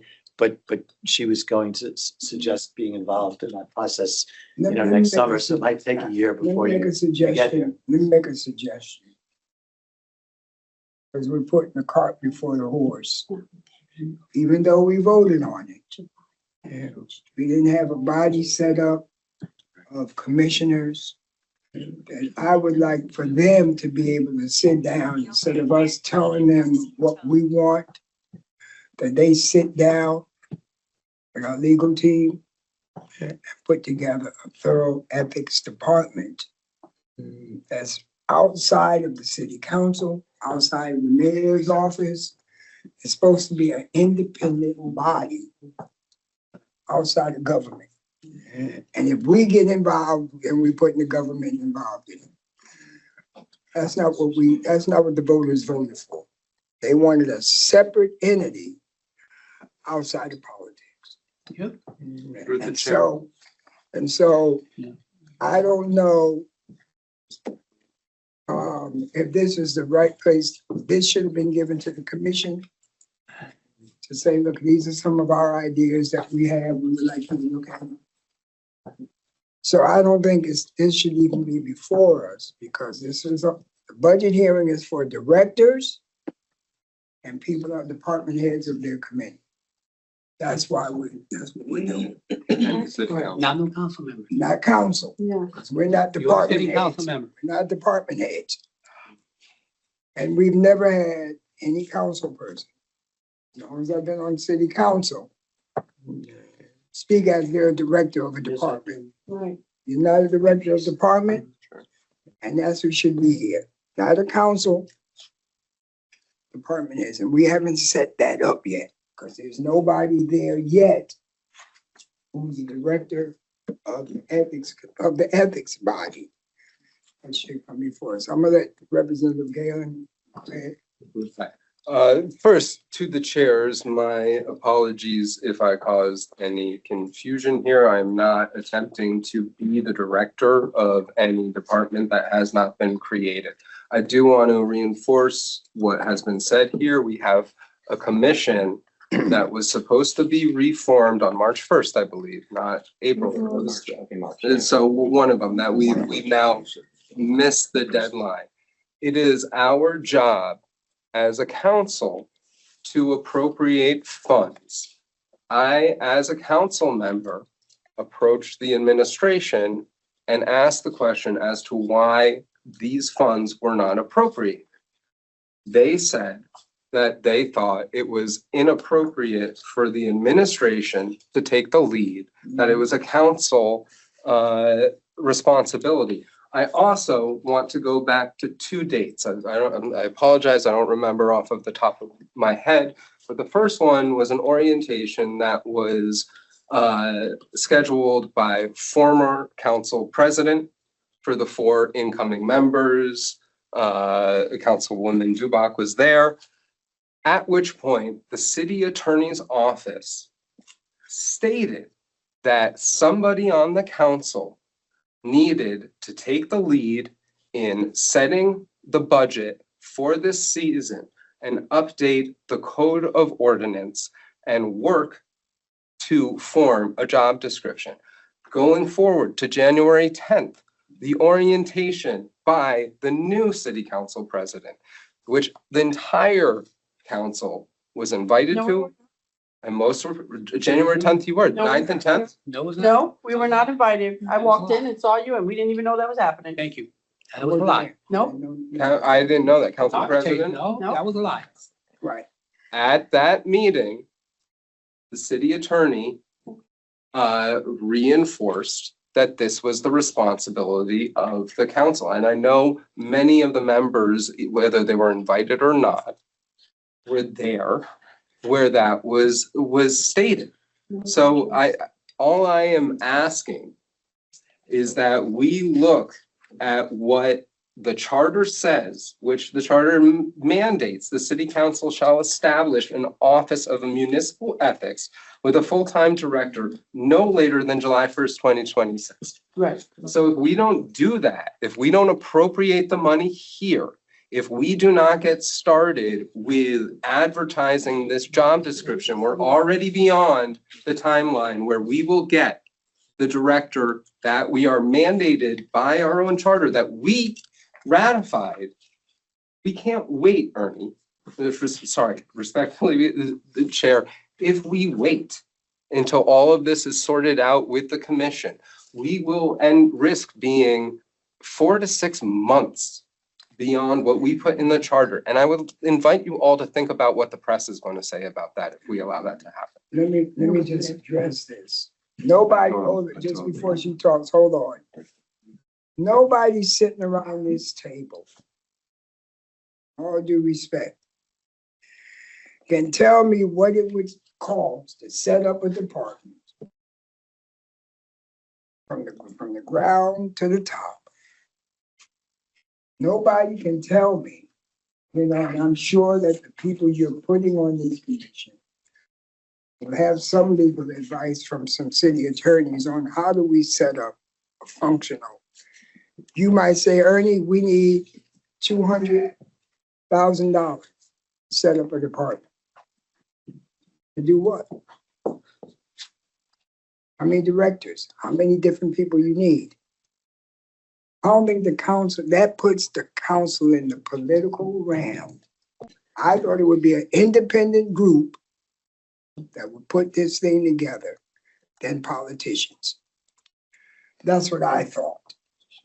Because you wanted it to be independent from the politics. And that's what I thought you were setting this up for. So that they would be outside of the government and they can make the decisions. If they thought somebody was doing something wrong, we're going to address it. If you let the politicians' hands in here, it's not going to work. I'm telling you right now, if you think I'm joking, it's not going to work. Okay, Maria? I want to first speak to that meeting. I walked in and nobody was there except the new council members. No, I'm talking about the 2 days we had in The January. orientation in the legislative office, I walked in and I was saying, what's going on here? And the only council members at the table were the new members. No, I'm talking about the 2 meetings we had in here. Oh, not the with all private one for the department new people? heads. The first Okay. one, I wasn't here. you were not. Okay. The 2 days that we had on January 9th and 10th, That she said, that we were right here. Okay. That on January 10th, for the record, and sorry, through the chair, Yeah. that was stated by the city attorney. Okay. Number 2 is, it says that the mayor shall make initial appointments by March 1st. Now, I don't know if you know, but there's a huge problem because you guys took what was in the ordinance and codified it in the charter that says a quorum of the commission is 4. And guess what? They don't only have 3. So I don't know how they can meet at all. And I know there's an attempt to go through this, but you can't even amend the ordinance now to make like a 90-day provision that you can only have 3 commissioners. There are only 3 commissioners and the charter mandates that a quorum is 4. So there's a big problem right now. And I've been attending these meetings, okay? Now, the other issue is the establishment of the office is July 1st, which would be this budget cycle. Now, I don't know, is this a real job description? This is yours. It's just a draft. Oh, so I was gonna say, I've never seen a job description like this before. Okay, so this is not necessarily been posted for anybody. No, it's not posted. Oh, No. okay, because it says civil This is a service. draft. This is a draft. Okay, and but Gail, I'm just gonna ask you, what authority do you have to create this? I didn't create I it. don't understand. I didn't create it. Who created it? The civil service. Oh, civil service created it. Absolutely. Oh, okay, So but it's if- not been posted anywhere. Through the chair, if you would provide me the time to explain all of this, I can. Okay, can I just ask a question? Were the requisitions filled out and signed by the mayor and everybody to create the job description? Can I address a couple points here? I'm confused. There's a lot of confusion. I'm confused. Okay, let me help me understand. Okay, let me start with the first thing about the commission. Yes, there's a quorum problem with the existing body. There's no way around that problem, right? The only answer is it's the same way we handle CDBG when there's less than a quorum, which is use the rule of necessity, which is all of the members that are appointed there, you use them to take votes. So that's what will have to happen, right? There's no other answer. Rule of necessity never dilutes a quorum. It says that if there are 4 members and 2 of them can't vote for an ethical reason, that can be stated publicly and they can make an exception. It never circumvents the quorum requirement.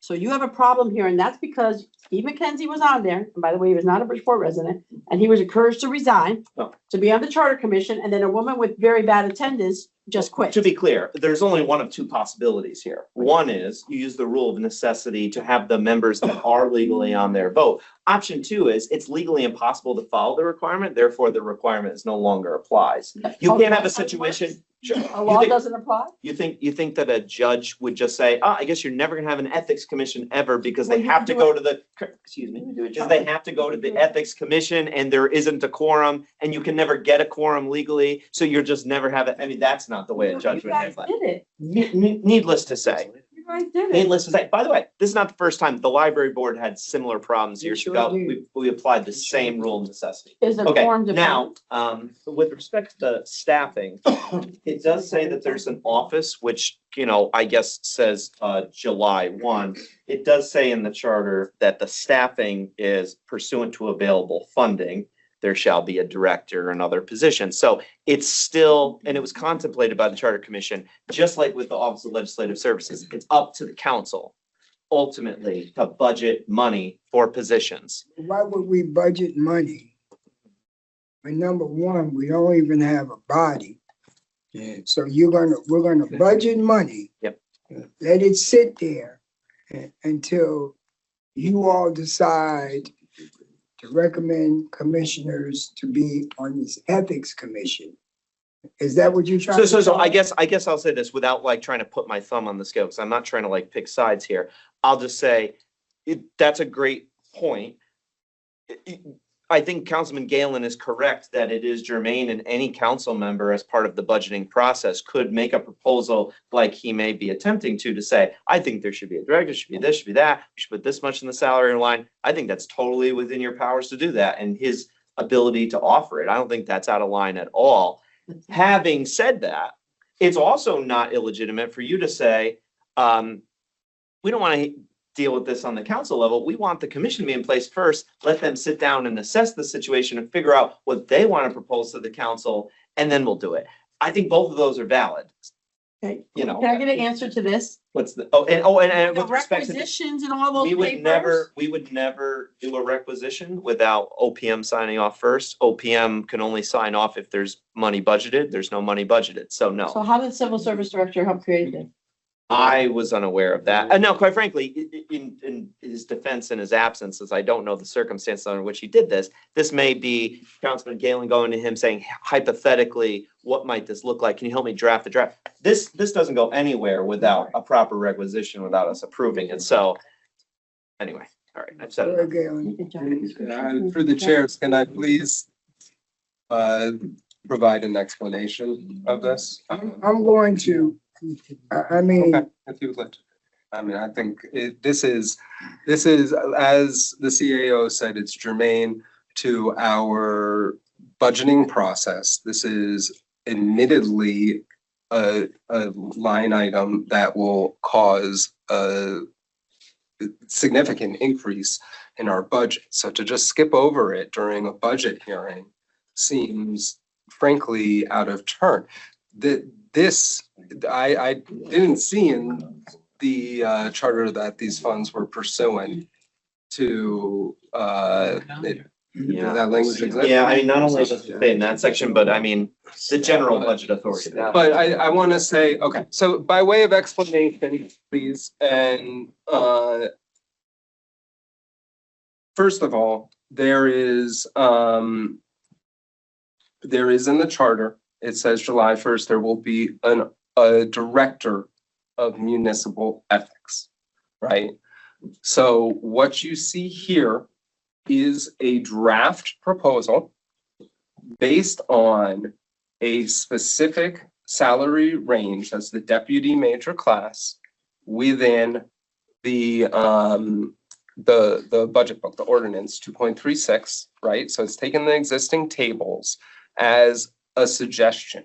What you see from this job description similarly is a request from me to civil service to have something prepared with that suggested range that would, based on what was put in the charter, what is in the ordinance, what a job description would be to recruit for it. And a suggestion that this process follow. Excuse me, y'all. I don't know what to do with the staff.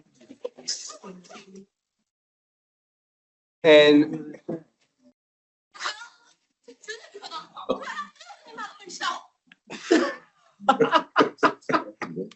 What movie you watching, Red? Okay.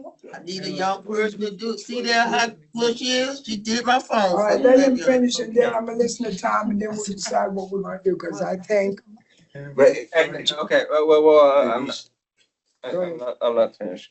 To allow us to debate what this office would look like, what the expenditure would be based on it. All of this will have to go to the Ethics Commission before anything moves. Everything, the civil service, the proposal is that civil service will use the process that they use for all of these positions, right?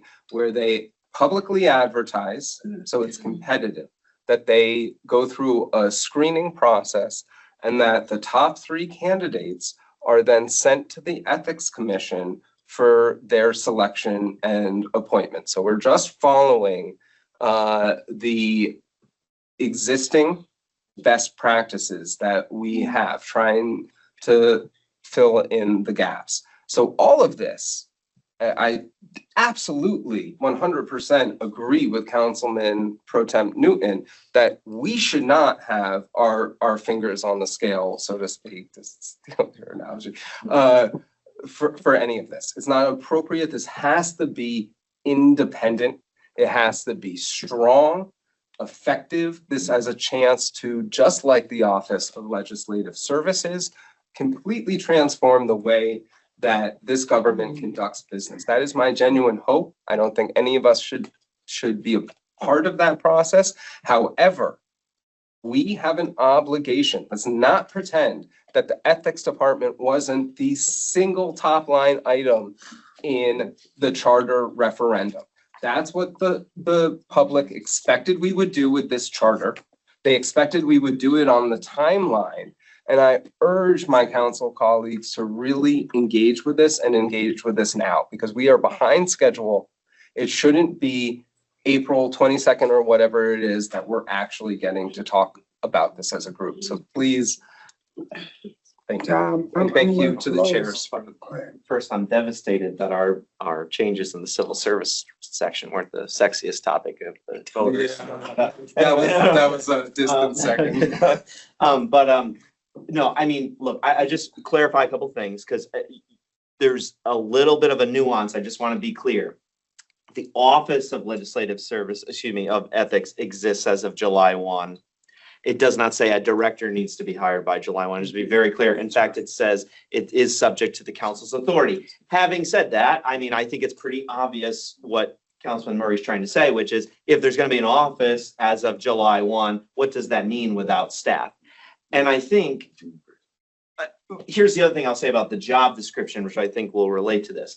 The funny thing is here, we, meaning the city or the mayor, is not making the appointment. It's actually the commission itself. It's kind of a unique thing that doesn't really exist anywhere else in city government. It's kind of like, actually, I will make one civil service as another example, where the Civil Service Commission hires the personnel director. That's the only other example I can think of. So it's a little unique. So this thing, I would look at it and give comment, but technically this is not even us. This is the commission. So what I would say is, like, it sounds like this is not going to get resolved now, but the council may want to debate whether you want a placeholder in the budget of like what amount of money you want to appropriate, because that is your power. You have to, as Galen has explained, you have to give money to this so that the commission then has flexibility to decide what it wants to hire and at what level and all that stuff. So that's I just want to separate out, you're going to give them money and then they're going to make the decisions about the how. Now, how much you get into this and decide right now, is up to you all as part of the political process, but it's kind of a song and dance between multiple bodies here, First of all, and we're going to end this conversation. First of all, nobody's sitting here and can tell me, if you said we need $500,000 to set up this department, you can't tell me, give me the answers that I need to justify why I should give you $500,000 to set up a department. Because I don't have no expertise. I could say you need 10 people How do I know you need 10 people? What I would suggest, I don't know how many other municipalities have ethics, but y'all need to do some research and give us something to look at before you ask me how much money you need to set up a department. Because I don't see nothing in front of me that justifies. And I don't know how many municipalities have ethics. I don't know, separate ethics.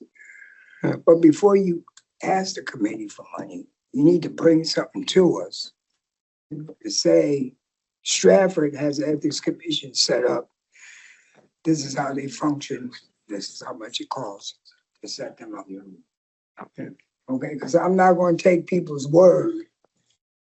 And I need 200. I'm gonna get Denise.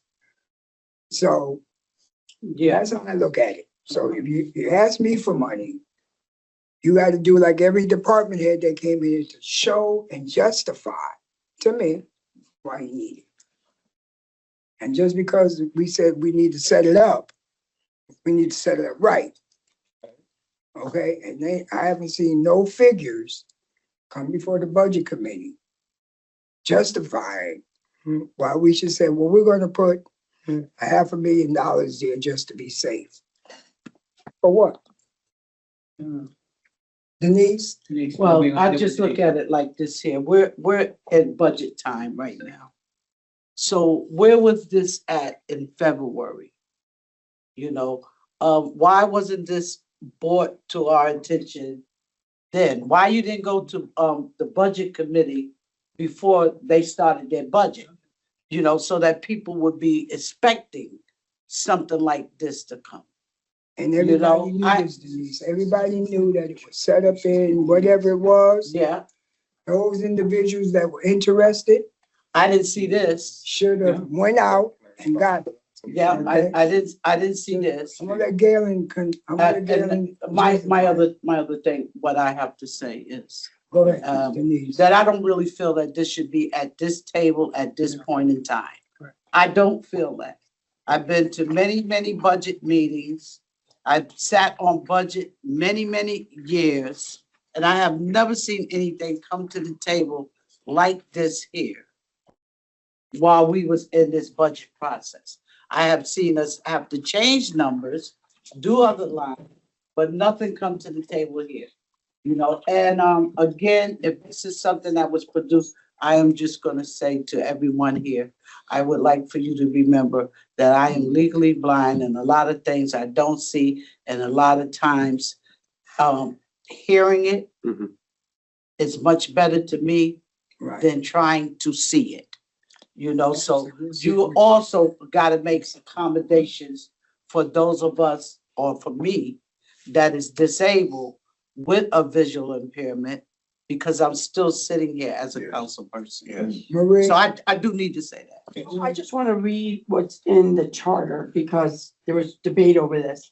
The city council shall establish an office of municipal ethics with a full-time director no later than July 1st. And you know I'm opposed to this, but the charter's the charter, okay?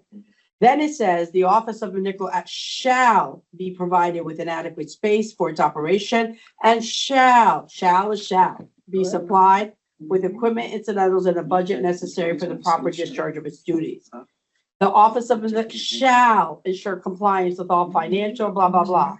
And so there's the director of office of municipal shall be appointed by the ethics commission, which is gonna be, it's a problem. The director of the office of may have experience in ethics or law. The director shall be in the unclassified service commencing July 1st, 2026. I don't understand. And you know, I don't support this. I really oppose this, and I got a lot of people to vote against it. But my issue is the voters ratified that. And of course, there's a law still plenty, and there's a hearing on May 5th. But I'm just saying to you right now, it is the law of the land, and shall is shall. And this has gone all the way to the Supreme Court, right? When we ousted an elected board, it said the board shall receive training. And what happened? We won. So I'm just saying to you, I don't understand how we don't have money in a budget for a position that voters ratified in November that starts July first, when it says all of this has to be in place in July first. Where's your provision that you're saying based on money? I was just about, I'm glad you did it. I was gonna walk it back. I was just texting back and forth. My bad. I was reading an old version where we changed this language to adding not just the office being in existence, but the director. Because I know Just they about to fought walk for that that. back. Having said that, I think the issue is still a question of what does that mean, right? You have people that have a director title at all levels of government, and sometimes that means very high paying job, and sometimes that doesn't mean very much as a very middle management level job. You know, and the commission, to your point, shall decide this issue, but the council decides the budget. So the commission has the power to appoint and shall appoint this position. No, but it says. But can only do it subject to your budgeting authority, so you guys have to work together. So if you decide that you want to give a ton of money to this, well, then you're giving the commission more flexibility to do more stuff. If you decide that you can only afford to do X amount, then you're limiting the commission. That's your appropriation power, same as with every other city department, right? You appropriate money to those departments, Yeah. they can only operate within the money that you give them. That's your authority. But And then it's their authority to appoint thereafter. Ernie, can I just follow up with? All right, hold it, listen to me. I understand that it says we shall do X, Y, and Z. But I'm not comfortable putting money in a department that I couldn't tell you from Adam and Eve how much they need to run their department. Nobody around here can tell me, because I haven't seen any other, people bring things in, so we know what other municipalities are doing, how much it costs. We don't have that. So I'm not in favor of sticking money somewhere, not knowing what it is we need. So now we're guessing at what we want to budget for the ethics. But can I just say something to that, Ernie? But you guys voted for the charter referendum. You Right. voted for it. Right. You could have also put in there as an amendment, not to exceed 150, Yeah. not to exceed 200. Right. I voted against it. I worked to defeat the Right. charter. Most people at this table who are here voted for it. Yeah. So you could have raised that, and I'm gonna say this, Galen, and this is really out of line. This is the role of the Ethics Commission with civil service to create, let me tell you why. I don't think it's out. What if they have a complaint against you? And the executive director who gets hired feels like, wow, this guy really helped me get hired. I just don't think you should have involved, and I've been here 7 years. I've never seen one council member ever do this. That, And I don't know why civil service director assisted you with this. I've never seen this in 7 years. You guys you've been here longer than me. I don't think it. So I'm just saying, it is inappropriate because it's the role of the Ethics Commission along with the Civil Service Commission that we just have to approve the position. But for you to be ground in and having them help create it and ask them to create a job description, I'm just gonna say from my point of view, I don't think it's appropriate because what if there's an ethics complaint against you? All right, I'm gonna make a, that's fine. No, excuse me. I'm gonna let you, this is it, before I table it. Let's go. I'd just like to address some of the things that were said. First with Councilwoman Taylor Moy. I didn't bring this in February. This is my first budget process, so I didn't know to bring it in February. And I would say, since this is law that we shall do this, not to be disrespectful, but why didn't the budget chairs, co-chairs bring this in February if that's what you're asking? In terms of whether this compromises or inserts me into ethics, I don't know what the basis is for that, because there is no authority here for me to make a decision as to who's hired, or even suggestion that I would be part of the hiring or screening process or the appointment process.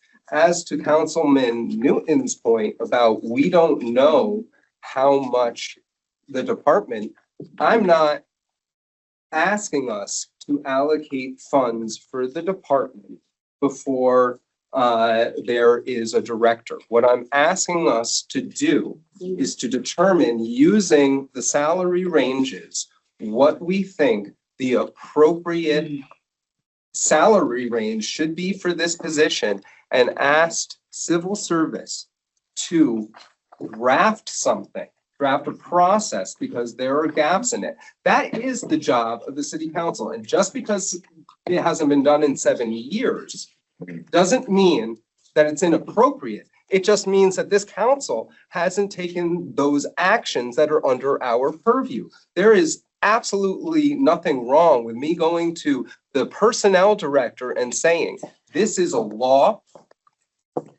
This is something that needs to be drafted ahead of a budget discussion so that we have the information at our disposal to make informed decisions. You all know how this government works. If you don't get after something yourself, it's not going to happen. I felt an obligation to my constituents, to our voters, to fulfill what we said we would do with this ethics department. We made an appeal to the voters. They overwhelmingly, resoundingly approved this. And there will be disappointment if we do not act on the timeline that we have stated publicly. I understand. I apologize to all of you if this caught you all off guard. I did provide this though last week to Council President and to Chair Ortiz and said that I was going to be bringing this forward. So that was not my intention. I did try to signal this. Thank you. 2 more, Cruz and Hodges, and then I'm going to make a motion, and I'll let you know what my motion is. Come on. Thank you, Mr. Chair. My thing is, I know that it just came out of nowhere. I also have not seen it. However, I must respect Councilman Murray's efforts here and his concern. We have both co-chairs of the Charter Revision that worked very hard. And it was placed on the ballot. We voted for it. And I think that, this is not a dead issue as far as I'm concerned. This is something that was passed by the Charter Commission and passed by the voters. And I believe that Councilman Murray is making a concerted effort, very concerned. I'm very concerned. I respect everything he's saying. And I think that we must come up and work something out before July 1st. That's all I got. Yeah, it's really point to Tom. Thank you, Chair. In budgets, right? I know there's line items. Now I sit on budget for my job. We have allocated money to a line item based on what we think we might need for that. Now, if we hire the person, it's up to the person to take the salary or not, because it might not be the salary that they're asking for. But the line item in the budget and the money has to be placed there. If we talking about, we already put it there, we already approved it. So what he's saying is, okay, say if we say it's $125,000 for the whole kit and caboodle, so to speak. Now they have to work in that area to hire the people for that line item, for whatever it is. So I guess what he's saying is we're just asking to line item a budget for the office. Now they have to figure out who they're gonna hire for the price and all that there. Am I wrong in saying that? Yeah, and to Let me clarify. Hold it. Let me say this. And I'll make this clear. I'm just trying to get some understanding. Here's the understanding. We have never sat at a deliberation to hear from chairs, to hear from directors, and made a decision on how much money we're gonna give them. We do that after we listen to everybody. We make that decision what we want to give them. Now, listen, Tom, we've never done that. I don't care. Yes, it said we should set it up. But the negotiations on how much we give is done after everything, we done heard all the departments. So I'm not gonna sit here and put no money into nothing until we get to that deliberation part, because we have never done it. That's correct. Fair enough. And we're not gonna do it now. Yeah, fair enough. We're not gonna do it now because that's not the process. Yes, sir. I'm with you, so. Not, I am too. if I may, I think I just Councilman don't get it. Hodges, since you kind of asked that question there, I think you have it right. right? Like, just like with everything else, the council has the appropriation authority. And then everyone in the city, including the mayor, have to work within that authority to hire and make appointments. And this commission is no different, but it does say that they shall. And I just think, I urge peace here. You know, but I also talked to Councilman Murray a couple weeks ago about this, and, you know, he's at least brought it to our attention that this needs to be done, and it does need to be done. So let's just, maybe we could let this meeting go today. But I think what Councilman Hodges suggested, which is this body needs to negotiate what it is that you're willing to start them off with.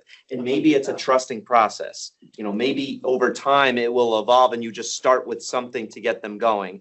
But I think it's clear that you have to start them with something. And if you don't want it to be Councilman Murray that's running the process, well, then everyone better get involved. You're And not we can listening. figure You're this not out listening. together. You're not listening. We've never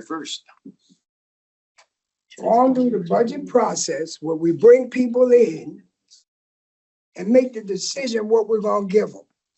They're still on the team meeting.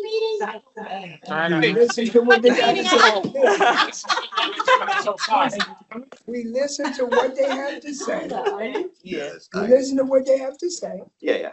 and then we bring it back to the committee that's gonna make that decision. Oh, yeah, you should make that. And we're not gonna change that process Now, Absolutely. tonight. Absolutely. Right.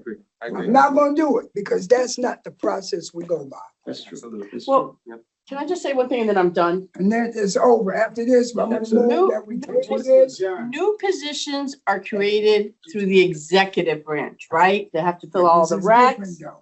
No, but that's the executive director position. See how It my- doesn't start with the council. That's right. It starts, this should have started in January. Somebody should have put in a rec. Then, you know, there's a million signatures and then the civil service director can start creating a job description. And by the way, every new job description comes to the city council for a new position. And we get to amend, vote, it goes to civil service as well.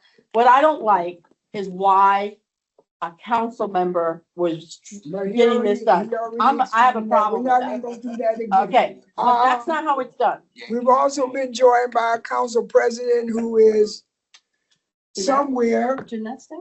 so we wanted to see her, but I'm gonna ask that we table this issue until the budget negotiations start, which will be in a short period of time. We'll finish with all the departments by next month. And then we'll start our deliberations on whether it's the ethics, committee, where we can make that decision. Because only 7 people can make that decision. But there's nothing to table today, is there?